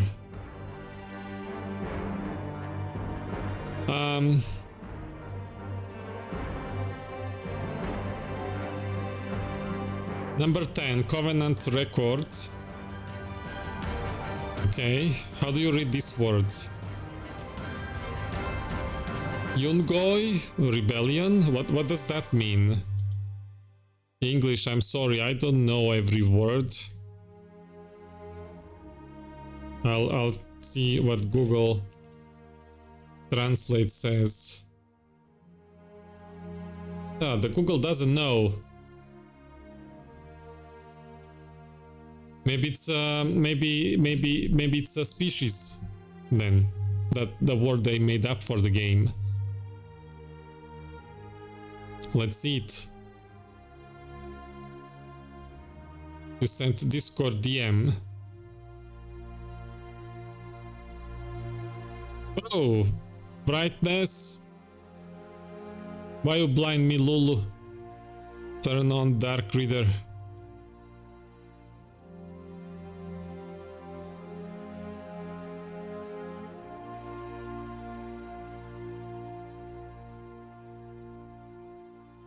I see.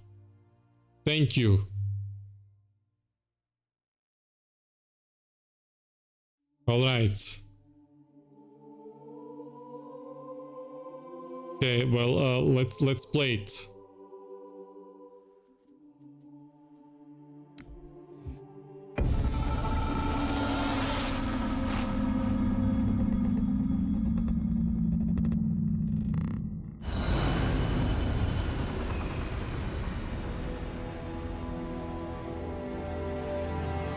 Whereas most species were grafted into the Covenant by faith or mutual beneficence, the Ungoi were not such. Their kind was brought into the fold by force, and it was by force that they were held captive. Their world There is the slavery. against our might and majesty, and their peoples were quickly laid low, many of them brought into subjugation.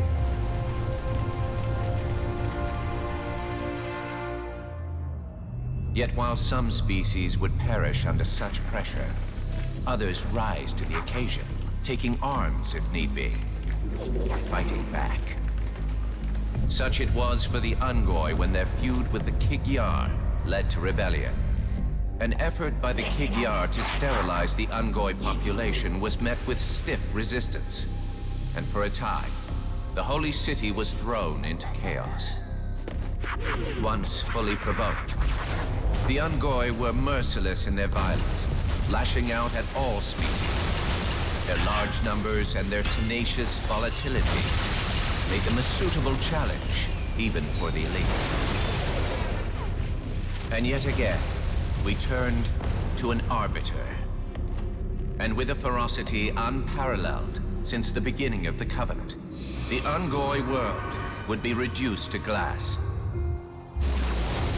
Those within the Holy City would be forced to watch, unable to stop what could have been the very end of their kind. The Ungoi rebellion was brought to an end by the Arbiter's hand.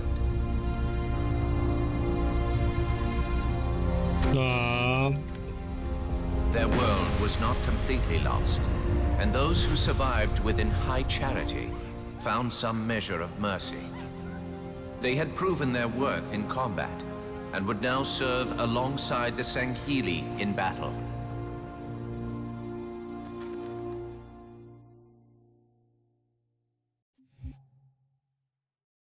Wow.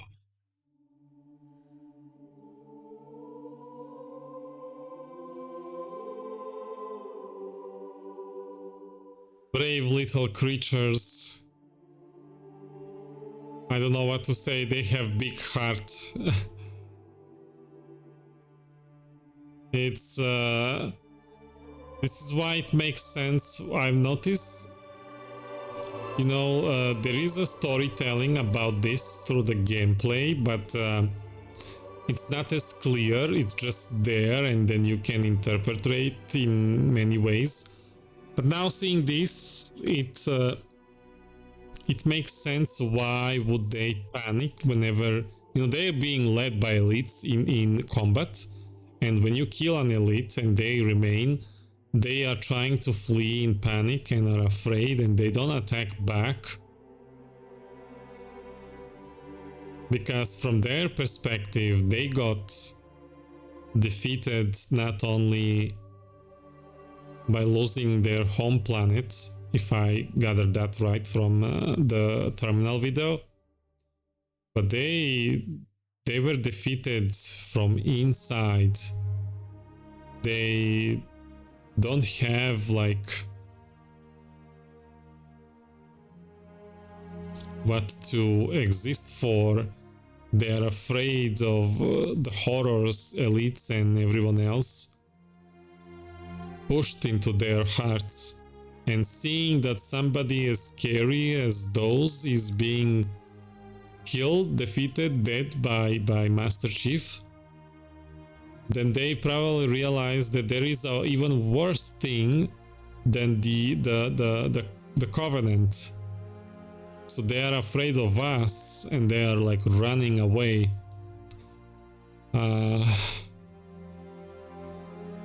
I feel so bad every time I accidentally killed one of those, because I don't register things as much as gameplay cursor is at fault at many times, not wanting to change color whenever I aim at enemy or ally. There are also many times I just, you know, think that they are enemies, and then I kill them so they don't attack me, because they were enemies all the time before. So now I feel even worse. I wish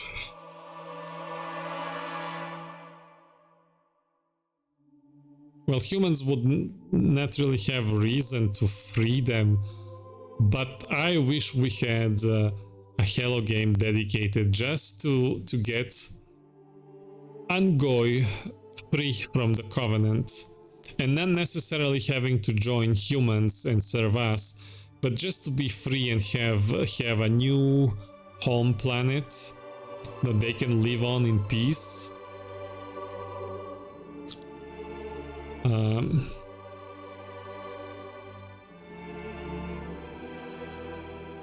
It's sad.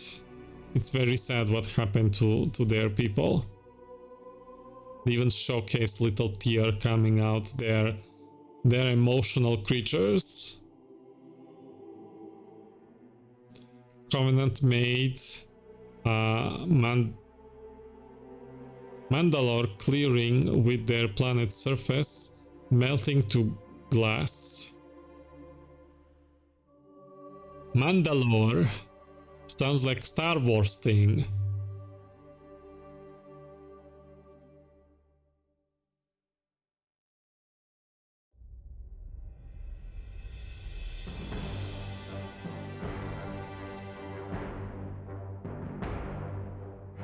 That's what he's talking about. Yes, you don't know. What I don't know. They showed it in the terminal video. But what do you mean?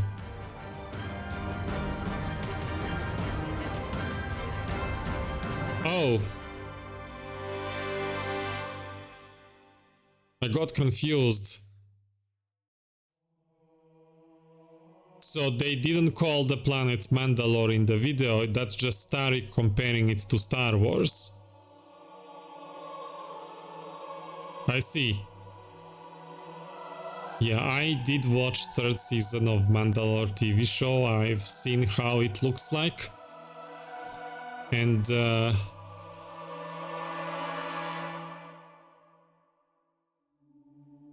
well,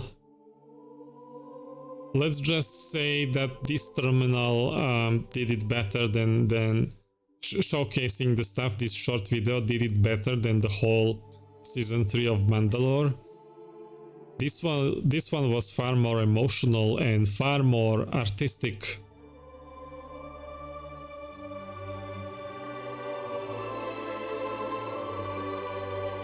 But Mandalore has hope. It survived. And I hope we will get that for Angoy as well. Moving to the next one. Age of Doubt Monitor Report. Oh, what was the planet for Angoy? What's the name of their planet? I already forgot if they mentioned it. I'm starting to fear that you're not very smart. Mind your tongue, Oracle. Oh, I mean no offense. I'm not talking about you. I'm talking about your species. We watched this during the gameplay. We discovered this terminal. Since the fall of It is really well written. Universe, there is so much lore behind it. Yep, it's expanding. Incredible. I like And it all so this far. time, it never occurred to you how convenient it was that your prophets were able to find a powerful, capable leader among your people, who happened to suddenly commit a terrible blasphemy every time the power structure of your covenant was threatened. I do not understand. You do little to dissuade my fears. Then teach me. Looking back at the record of the Arbiters you discussed, was it not surprising to anyone that those chosen to become Arbiter were more than simple warriors? How so? Each of them had significant political influence among your people.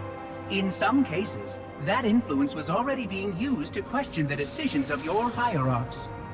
In fact, that very questioning often gave rise to the charges of heresy that so neatly removed the challenger from the hierarch's concern. And once they were branded Arbiter, They promptly and quite cheerfully ran to meet their deaths.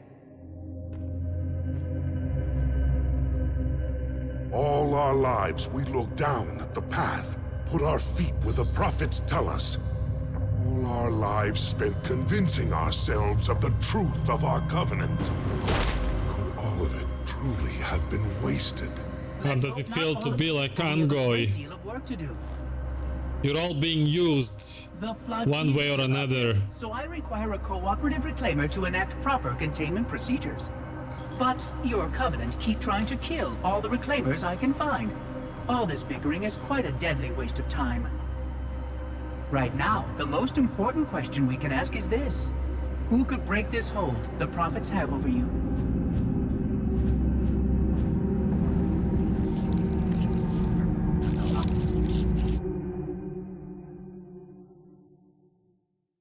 They're using all of the species one way or another, depending, you know, how powerful those species are. I think that elites are far more dangerous than Angoi, and a brute force or anything like that would not bend them. So they found a way to outsmart them, because the religion and politics, somehow elites fell for it and became tools like Angoi, and we gotta tear this covenant down. We gotta free all of the species. Age of Doubt, that was the 11. 12 Covenant Record, the Great Schism. Did I read that right?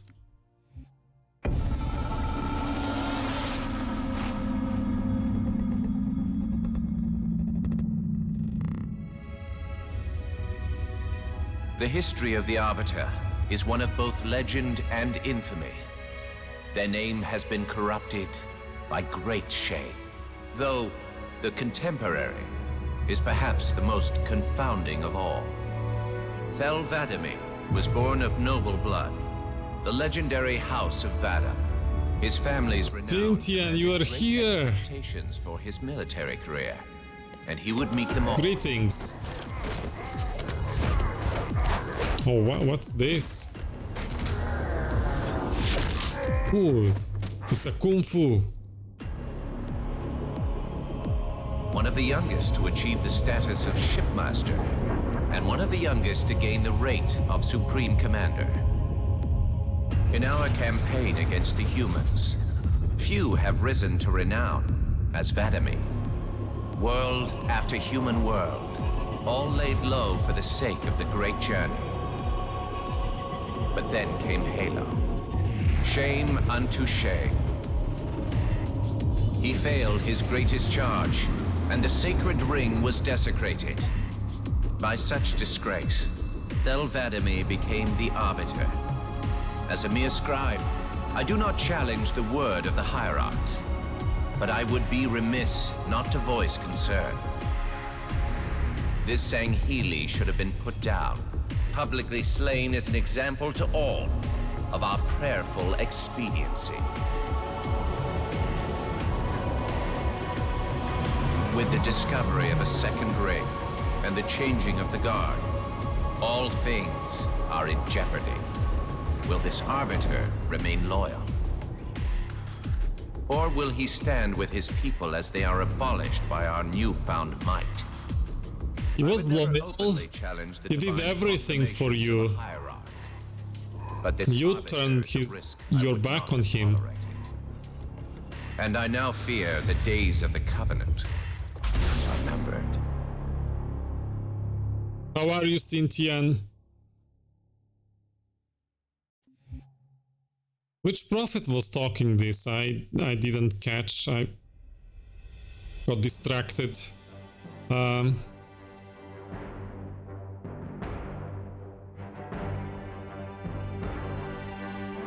There is no loyalty in this covenant.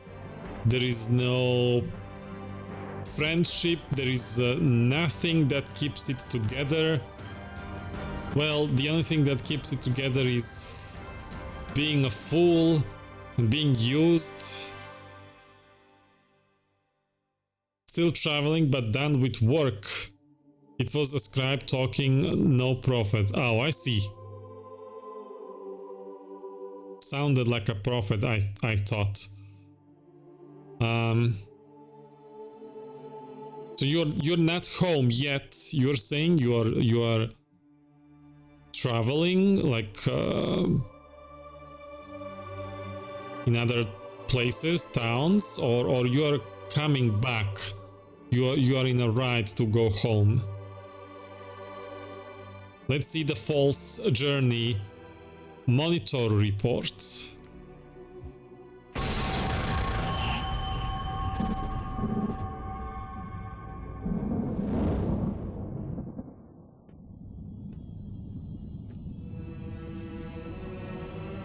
The only one I would trust with this information is probably dead right now. He was commander of the fleet that brought me to the system. Fel Vadimi was his name. But after hearing you tell of the destruction of the ring, I cannot believe that he still lives. His orders were to secure the ring, to prepare it for the arrival of the hierarchs. Vadimi never fails in his duties. If the ring is no more, then Vadimi must be dead. Duty can indeed be a dangerous virtue. But even if he did live, wouldn't this sense of duty make him quite unlikely to set aside his allegiance to the prophets? Perhaps not. And he would never betray our people. No, if we were able to just speak to him, explain everything you have told me. But no, these are futile hopes. If he did live, and if he was returned to the High Prophets, they would most certainly punish him for the destruction of the ring. In fact, he would be the exact kind of leader the hierarchs would make arbiter. They would need someone to blame for the loss of the ring. His influence within the fleet grew with every one of his victories over the humans. And if he did become arbiter? Then he would be lost to our cause. Without the knowledge you've shared with me, he would obey the prophets without question. And he did. I doubt he would even respond to his former name. I don't know what it would take to overcome, but as you say, we don't have time to ask such questions, and Vadimi is almost certainly dead. If all your hopes rest on him, then I fear for the future of this galaxy. As do I, Oracle. As do I. But Think we- I will begin our fight. Make others aware of the lies the prophets whisper in our ears. And soon, we will find more who will take up our cause. This is another terminal I already found, I think, while playing the game. Let's see, chat. Uli, didn't they say that the case of suppression through arbiters was an exception and others joined the covenant because it was of mutual advantage?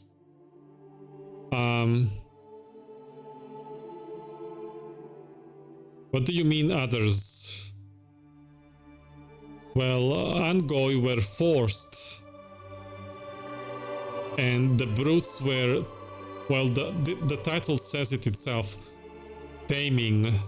They were tamed, Angoi were forced, and elites, from what I could tell, manipulated.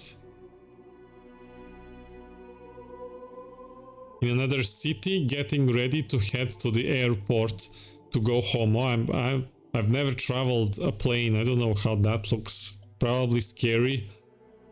You just do it casually. Arbiter was such an instrumental piece for the Halo 2 storytelling. Yep, I think I've wrote more than a couple summaries in my playthrough sessions on YouTube.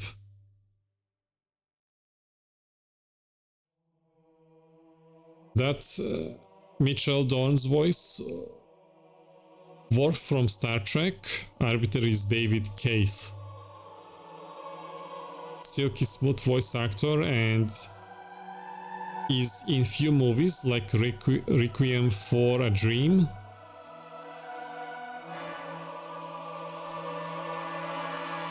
Okay, we have 2 more left.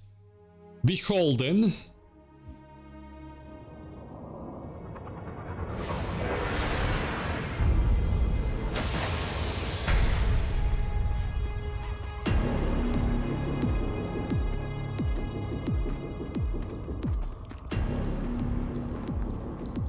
Activate the kindler. Make haste. We have little time.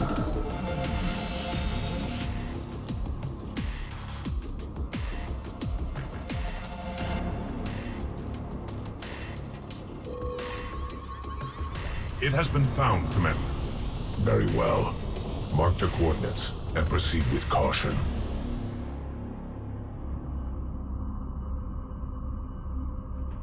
And to think, it has been under their noses all this time. Humans are foul animals. They lack the intellect and the purity to discern the ways of gods. Prepare the luminary for retrieval. The Hierarch will reward us for our devotion. We didn't learn how jackals joined the Covenant. Well done, Commander. Do you know what you found? A luminary hierarch. A divine instrument. It is more than that, Commander. This is the one spoken of in the prophecies. It lights the sacred path.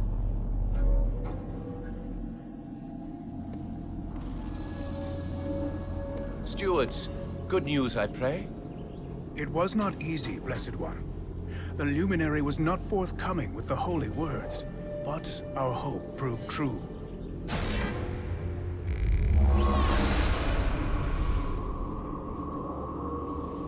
The sacred rings. Halo. And not Halo alone, High Prophet. It also told of this. The final home of the Forerunners, and the creation of the sacred rings. The Ark. Do they have oh, By the gods. It is glorious. The stories were true. are there any Forerunner survivors? It lies On far the beyond Ark? the borders of our galaxy, accessible only by way of portal. The one portal the Luminary spoke of was here. The Forerunners called it Erde Tyrene. Our calling is clear. We must go there at once. We will take the ships in our command and go to this world immediately. This Erde Tyrene. Take heed, brothers. Your work signals the culmination of our Covenant's holy quest. Hold fast. The great journey is at hand. So what does these prophets want exactly with their divine religion stuff? What do they actually want to do? Like, they branded that arbiter for failing to protect the holy halo. All the enemies were quelled during several uprisings. The Sankhili were instrumental in applying the will of the hierarchs. Basically, all the lower races were subjected to join the Covenant through wars lost. I've seen what happened to Angoy, that's the saddest one so far. They want power and control. Don't they already have that? They want to be revered. Don't they already have that? Like, everyone is serving them. They view the Forerunners as gods, and the rings would help them ascend to that status. They want all look, stop thinking and go to divine machines. They are so divine. They're so delusional. I like how Guilty Spark just quotes those pointless, foolish thoughts. Power corrupts absolutely. I was talking about this before, mentioning usually advanced civilizations stay away from religion, and they don't completely eradicate it, but it's like once you master space travel, I'm guessing you're more detached from religion and you are more for facts and science and stuff. Crunch Troll, hello. Greetings.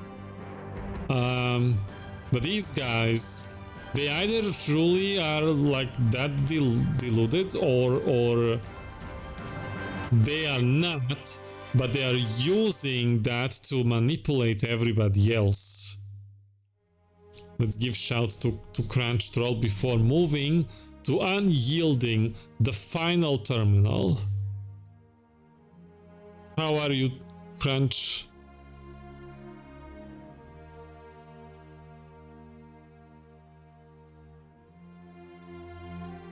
Oh, unrecognized command.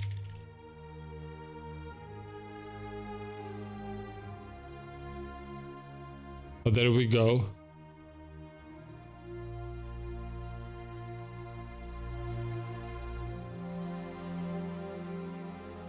Little of column A and A, little of column B. They want all the McDonald's chicken nuggets to themselves. Just realized I could write something and Audie would read it. There we go. I need to practice not reading that. Look, you know what happened in our, was it a third session?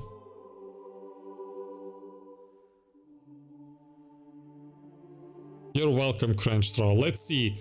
Terminal 15, final one. Roger that, Chief. We'll meet you at the rendezvous point when we're done here. Blue 2 out. John should be here too. They'd listen to him. Somebody needs to be getting work done while we deal with the red tape. What do you think they want from us? It's naval intelligence, Linda. They want us to tell them everything's gonna be okay. Hate to disappoint.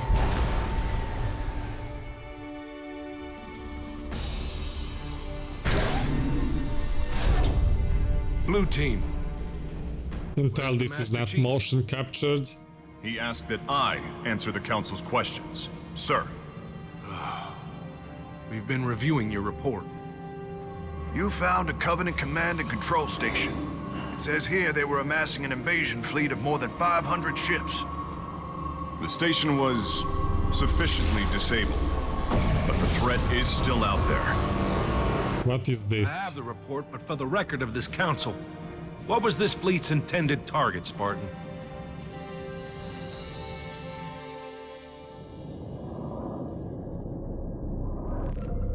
Near Jupiter. Station Jupiter. Control, can I get confirmation on probe Charlie 319er? Jupiter. Looks like it might be a faulty reading, but... Alert, alert, alert, alert. This can't be right. C319 is active and functioning properly. Station! Alert home fleet immediately! They found us! The Covenant! They found her!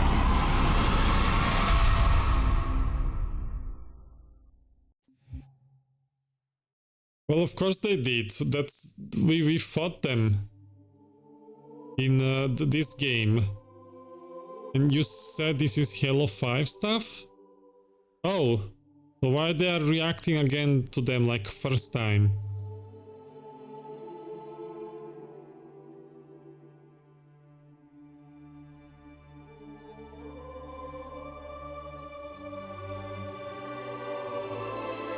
Why did you write that thing, Lulu? You may want me to read everything. Halo 5 is bad, full offense. I'm going to push back on that. Period. Fair assessment. Yeah! Do it! No! No. I'm gonna talk a little bit about the game so far, and if we have players in the chat that would like to show me multiplayer, then we'll do multiplayer, and if we don't have that, then that's gonna be it. So I was already hyped to jump into Halo 3 since the ending last night. Lou and I played, but after watching these videos, I wanna not just jump into Halo 3 but also into Halo Reach. I wanna see things happening to be there and be part of it and see it from my own eyes, from the player perspective. I'm missing Halo 2 multiplayer sessions. Tarek wants to see ODST. People tell me I should rename those by using my name, OD. OD is becoming a Halo streamer. It's your fault, you corrupted me. You infected me. I'm now the part of the Flood. Indoctrinated. I'm Reaper Flood.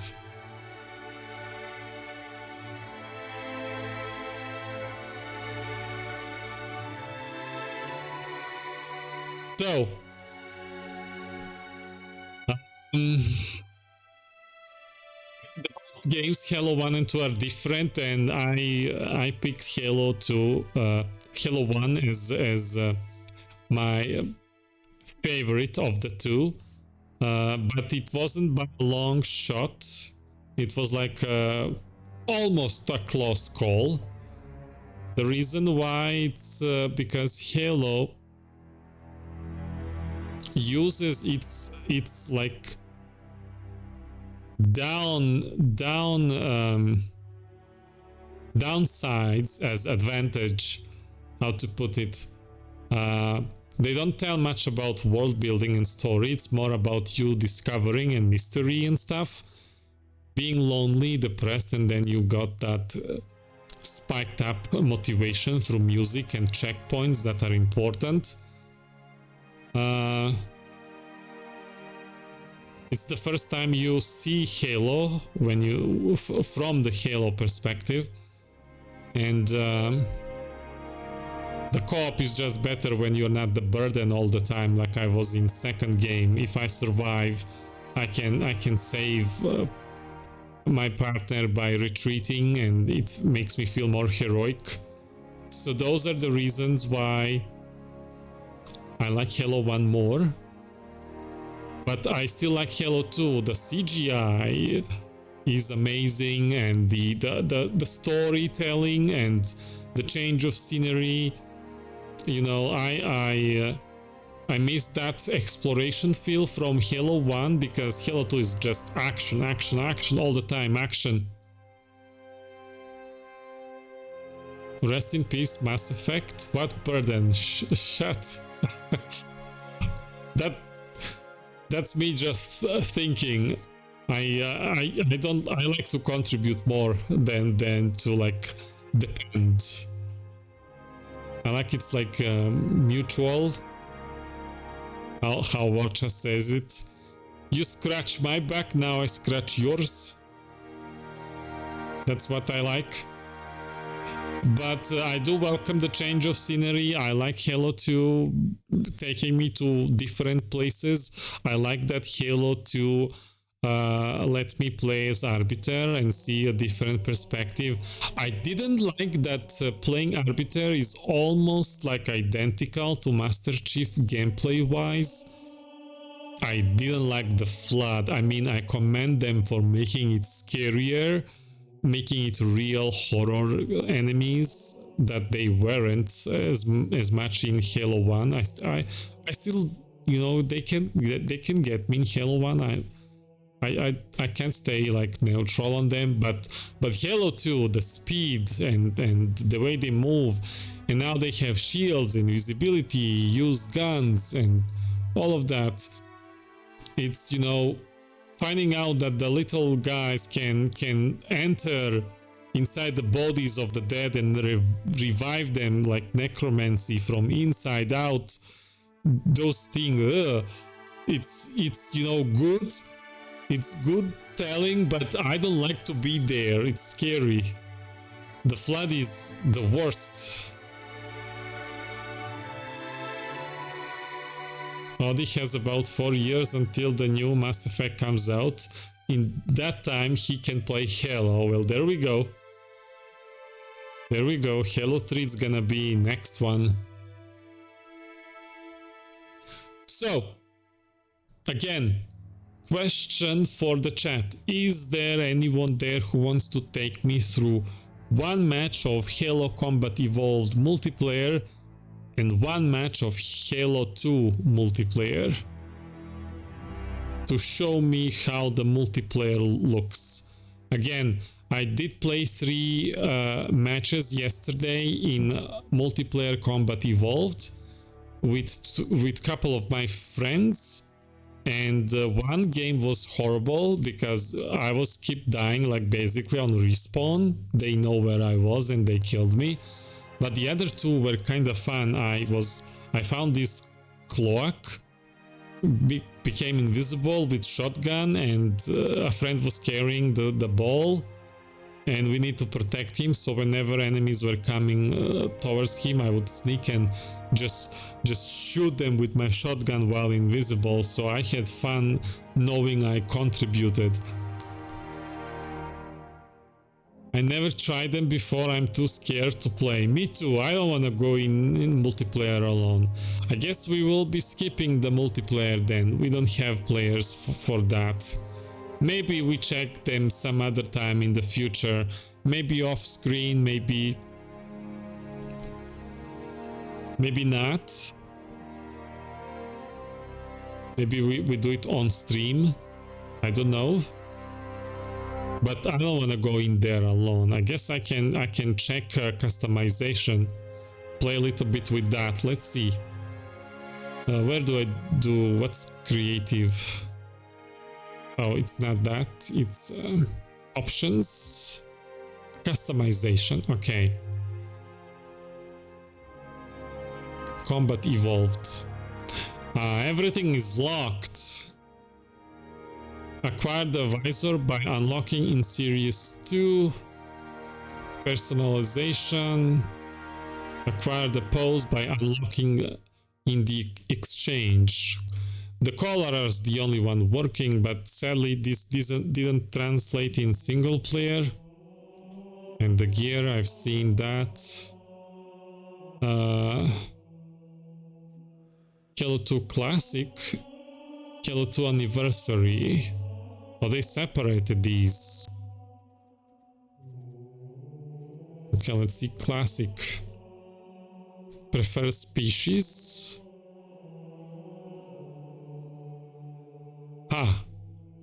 Color. Oh, we're gonna change color here then. Let's go Cobalt again. Oh, it looks different in this game. What's this? Oh, it's another color. Because it's Halo 2, so it has 2 colors now. Can I go white here and cobalt here? Nah. Full cobalt, maybe? Pink?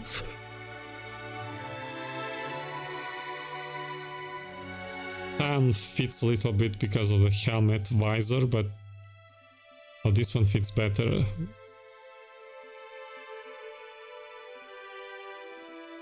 Keep both cobalt.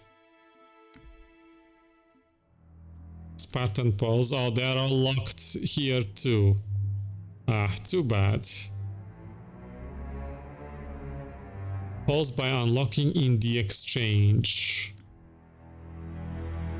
Elite pose. They don't have many, like human. Okay, Halo 2 Anniversary. Armor. Helmet. Oh! Oh, this one has more details.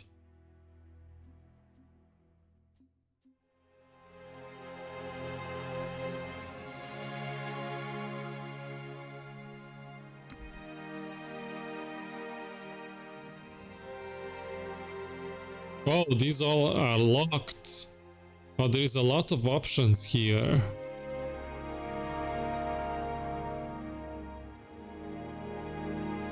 Interesting. So much love and passion put in this stuff. Because you don't get these things, like...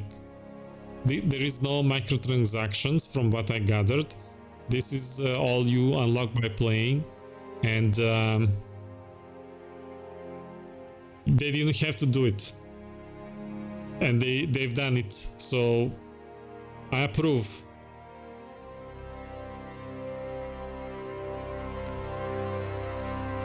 What shoulders?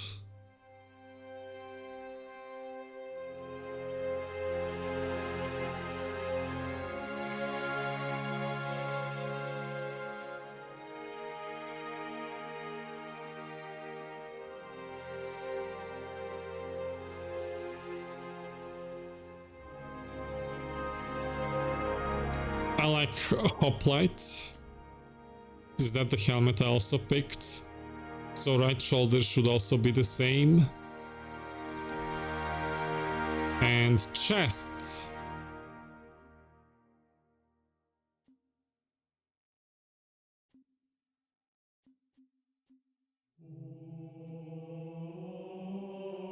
And you can combine them and they all fit each other. I kind of want Centurion because it's more skinny. Because I'm skinny, but I like them all. This is like too heavy.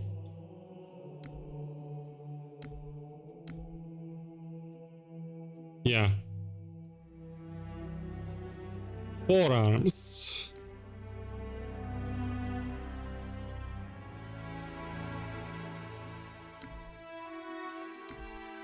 Oh, I didn't even check the bottom ones that are locked.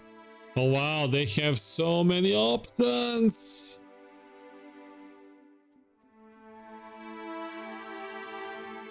This is like I wanna play multiplayer just to unlock this stuff. Because you know, fashion is the end game.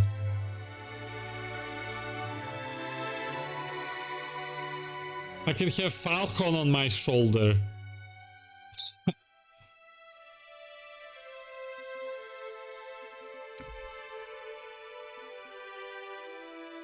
Let me see chat. Oh, wait. What is this?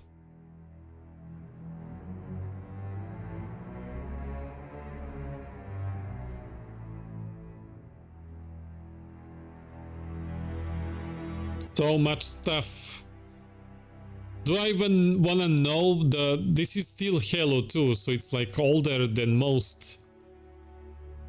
Do I even wanna know how many other games have customization if this one has received so much options?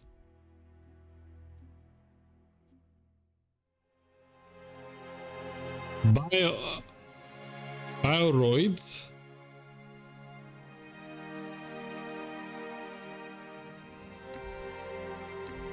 Legs.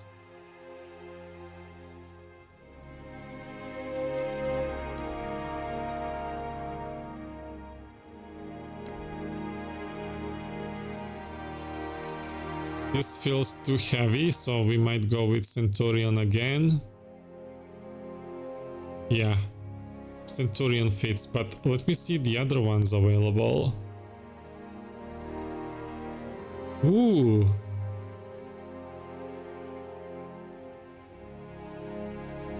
They're also like stylish. I like this personalization.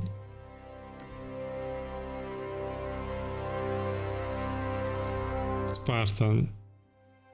Well, they're all locked again. Is there like a wave or salute?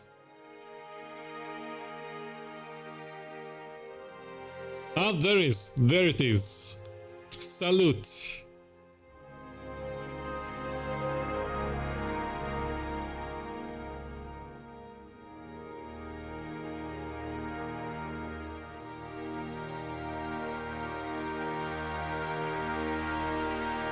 This is cool.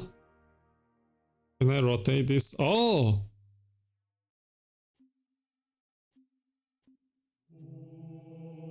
Very nice.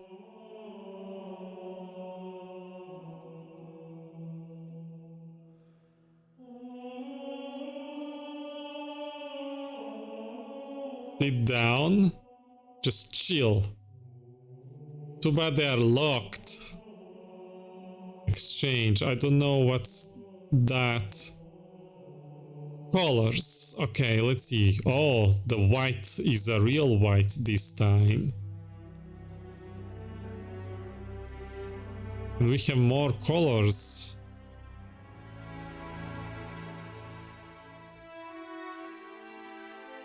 Cobalt is so dark here.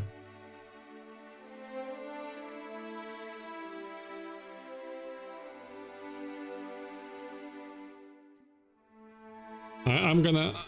Do I wanna go like this?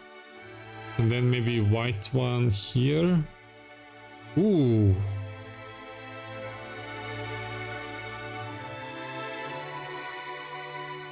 Yellow also fits well. What about... Do I have silver? Oh. I'm gonna go white. Gear. Select weapon skin. Ah, they're all locked.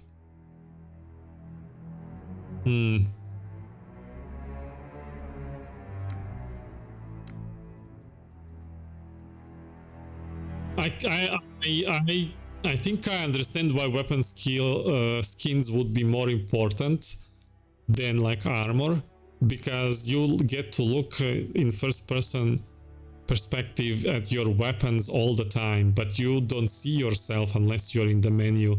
This is like my biggest complaint about Halo, not having third person optionally. I wish I could see the character I am customizing. I wish I could play and see him when he's not exploded and thrown throughout the map because of the ragdoll physics. That's the only time I can see him in the gameplay.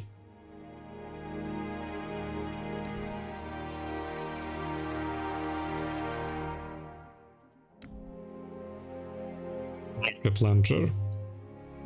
We need a pink rocket launcher. This is nice. Chroma blue. Wait, do I have option to change visor?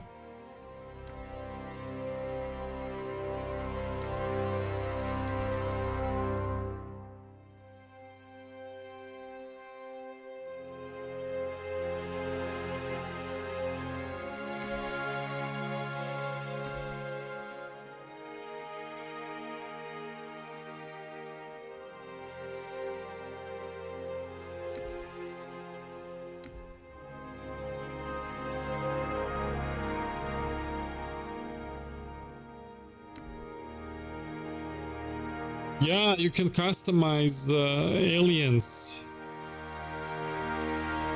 This is very, very nice. I like all of this. Oh. Ah, okay.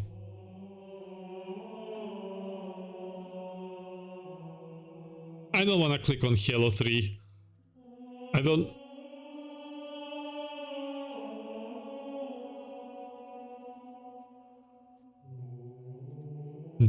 Why doesn't Halo 2 have, I mean Halo Combat Evolved, why doesn't it have like classic and anniversary option? Why is it only classic? This is only classic.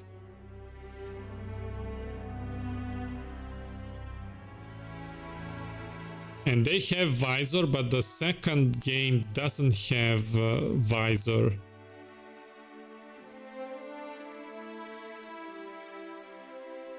Because it's cool. Don't do it. Don't do what? I'd like to see both. What is still out there? Wait, Odie, you were wanting to try the multiplayer? Do you even have it installed? Yeah, I've installed everything that Steam gave me. I didn't want to have that problem when I had in my first episode and then, oh, let's play the game because it's running, and then, Oh wait, you don't have the game, you have to download it. So I installed everything. I think it's like 130 gigabytes or something. Everything is installed. I thought, you know, we're playing this game and everything to avoid any glitches or problems. Why? Do you not have everything installed? Do you not have everything installed? This is probably you have buggy loading screens and you know real Halo fun. You don't have everything installed.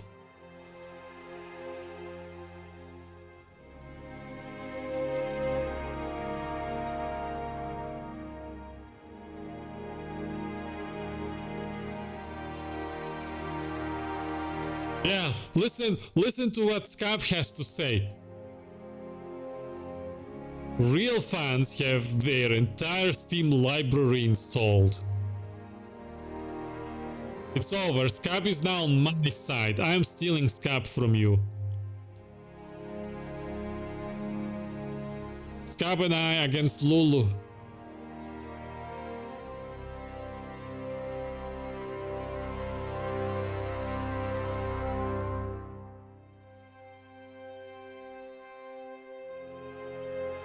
Not me and I'll ban Lulu, I mean OD.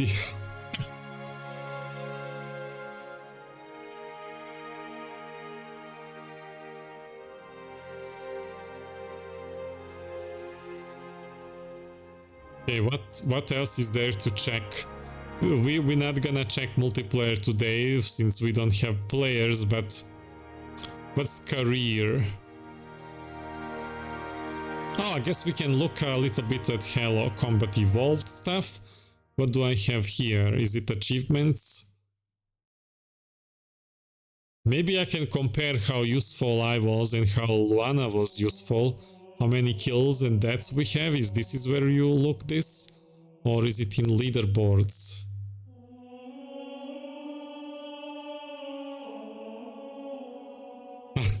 Lulu! I have Halo 3 installed, but I'm dead tired. We can't play Halo 3 today. That's probably gonna be a tomorrow thing. Campaign. Oh, it doesn't... Playlist. What is that? Where am I? I don't understand any of this. A tomorrow thing.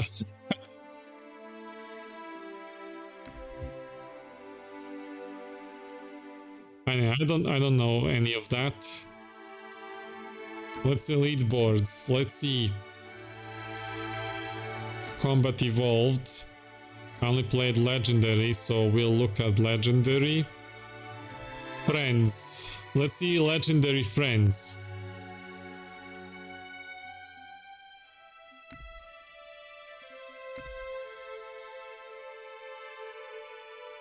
Mass Effect time. No, we swapped it. Starik, we swapped it. We did the Mass Effect on Tuesday. No Mass Effect, only Halo.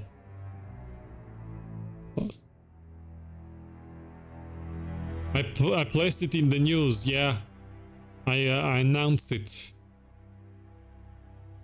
Oh, look at this. Luana is not on this list, and neither am I. But Luana, why are you not on Legend? Wait, this is easy difficulty. Hold on. Yeah, Lu, why are you not on this list? Luana is not on easy list either. Luana, this easy is too difficult for Luana to beat. She's not here. She's not listed. Look at normal difficulty. Let's see normal.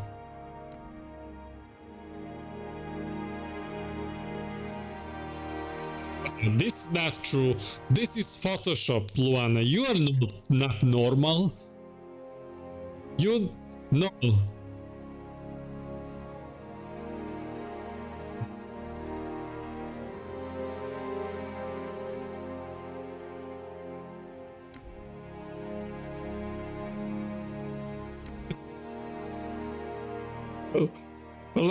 Legendary. Co-op. I'm not here, but you are. Oh, you did this on Legendary with somebody.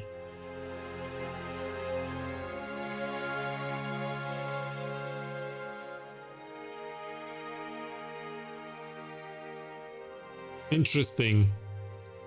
Did you do everything? Remember the other day we did half of the game in 2 hours? Yes.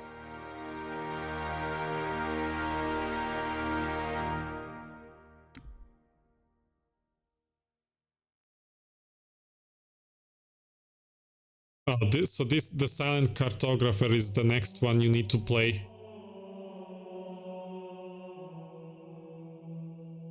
No, not you. I did it with Aaron. I thought you were talking about that game session when we failed the spider because of the crash. We basically did 3 missions in 1 session, which isn't half of the game, but still it's a lot compared to the first session where we spent 5 hours in a single mission in tutorial.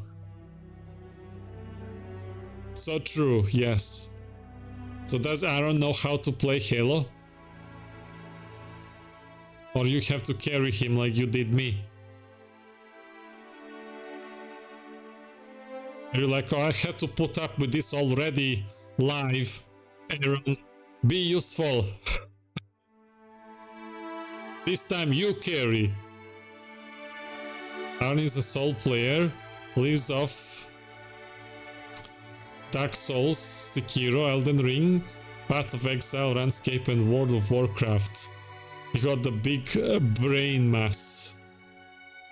He probably makes power builds and mini-maxing stuff.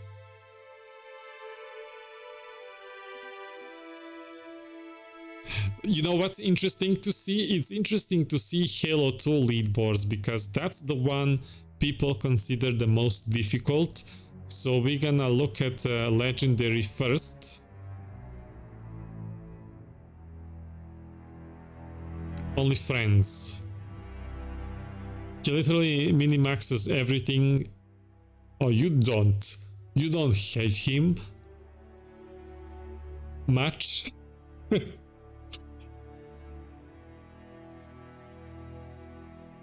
Natric is the only one on my friend list that has done this.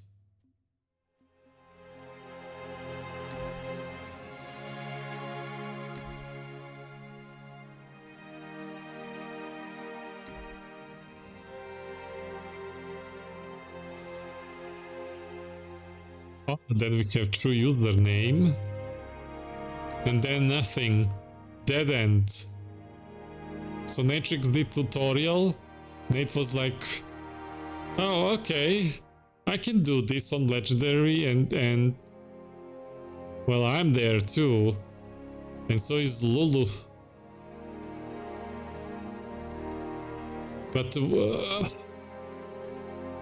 Carrier Station is the one that's like we count as tutorial mission, and there is only Nate. But then here we are. You and I. Lou. It doesn't show how many times we died. Why did I thought it will show deaths too, not just kills.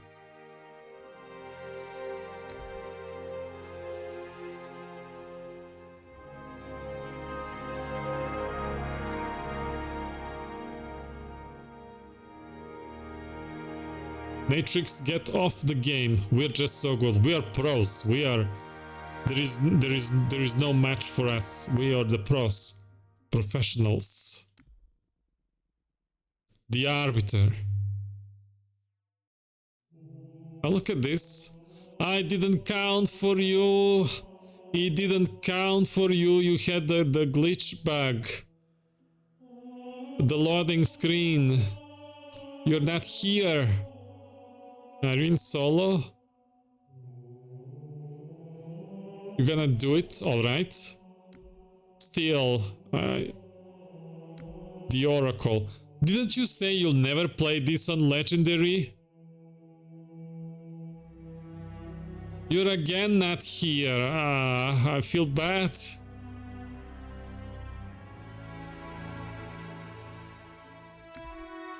Delta Halo.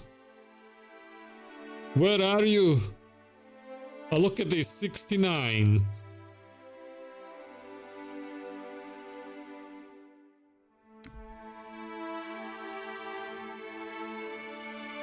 Regret 70. It's almost 69. If I haven't finished that killing blow with the regret, he ruined my kill number. It could have been 69 too. See, even after we defeated the game, regret still finds his way to pester. So this is why YouTube paths with so many deaths. We should redo this mission. Why? Why do you hate me so much? Sacred Invasion. I don't like that you're not here. Quarantine Zone. Ah, here we are. You finally did more kills than I. Lulu, you're finally useful. It like took you what? More than half of the game.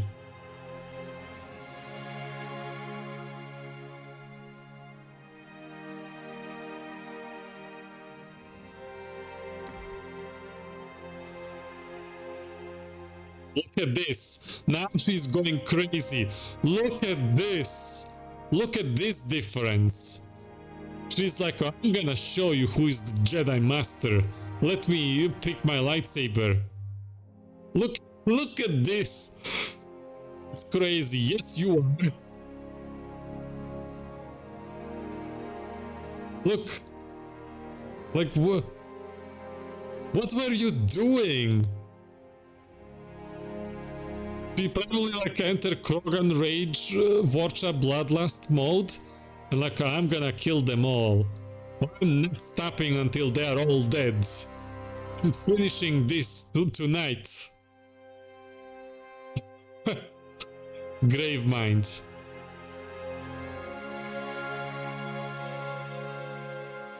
Uprising.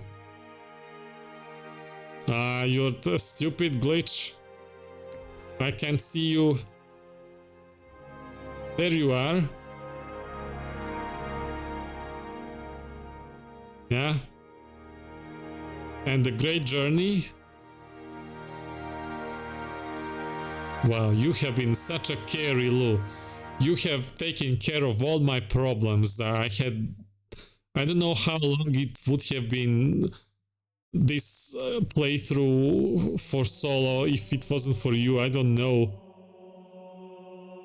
And thank you. You've been amazing.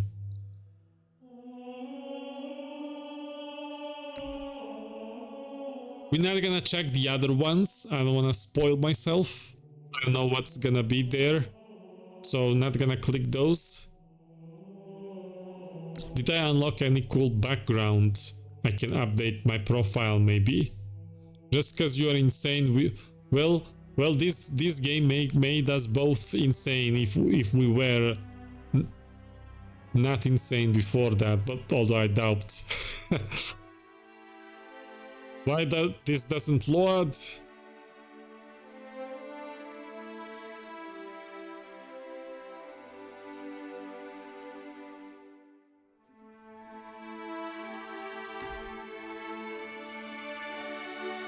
I don't have anything new.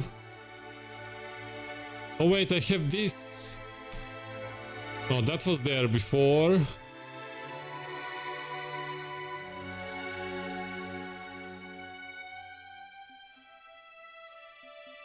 What does the exclamation mark means? Is that means that it's new one that we unlocked?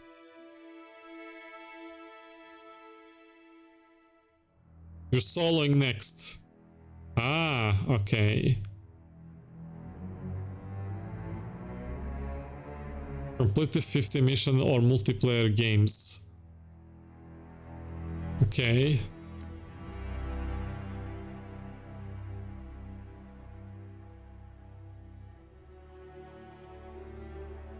Service ID that appears next to your name. Oh, well, that's easy. I have 3 characters name already. Or does it have to be numbers? Oh, it doesn't have to. Like this or like this? Uppercase or lowercase? It's more cute. Avatar. What does avatar mean? On details page. There is 110. Well, I can be Cortana 1.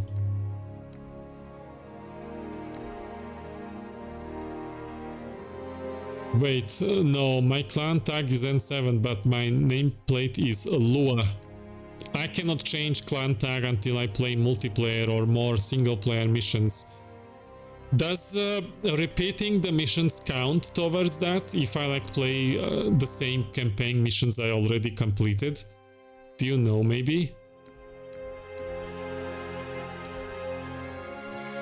Ah, this guy. This one.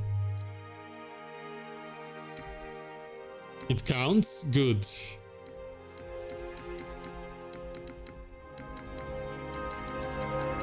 I'm glad.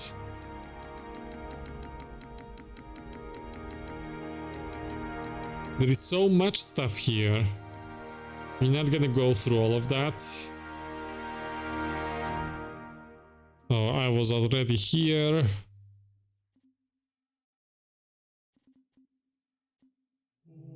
This is the exchange that they were talking about. I have 51 Spartan points. Spoiler, stop looking at it. Yeah, I didn't detect. I just mechanically clicked. I pretended it's a Mass Effect multiplayer store when you get items and you don't look what they are, you just scroll through. Yeah. Oh, there is the emotes. So if I like buy any of these emotes, do they get unlocked for every game?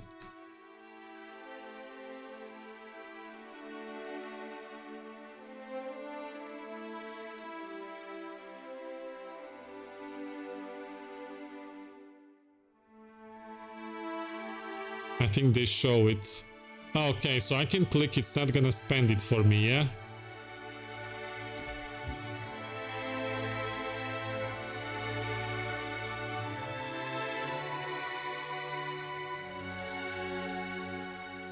Oh, it's showing for every... Okay, that's good.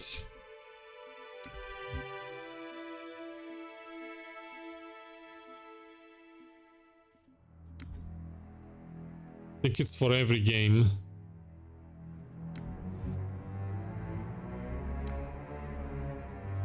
Because it doesn't stay selected when I want to mouse over unlock upcoming items. Oh, this one is loading.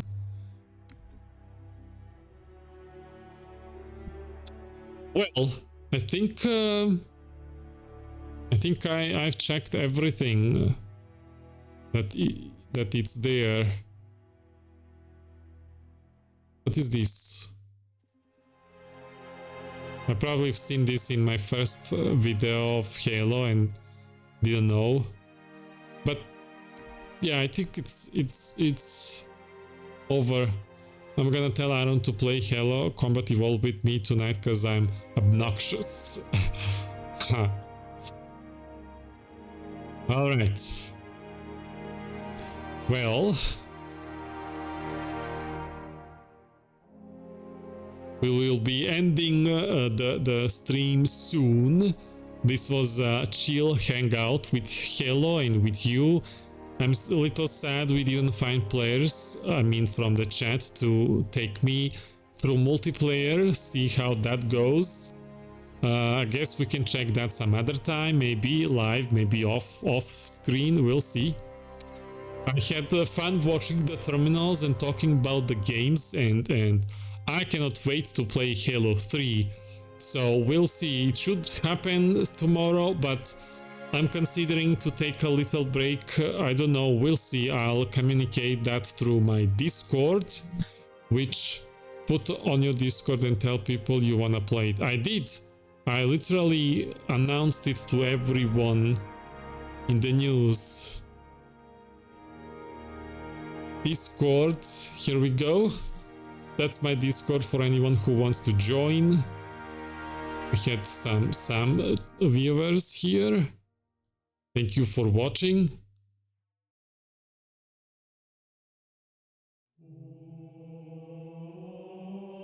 Thank you, Uli. And also for the sub, thank you for that.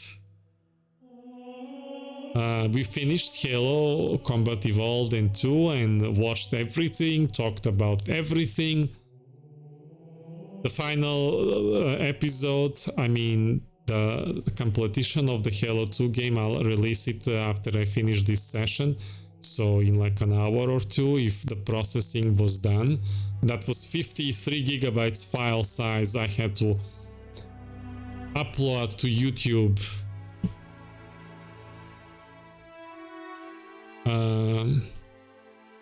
Let me see if I can do a raid.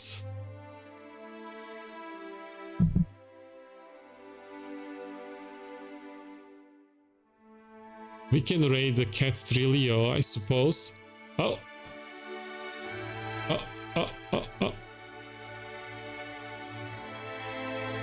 Copy username. Scab. Thank you. See you, everybody. Have a good Friday night.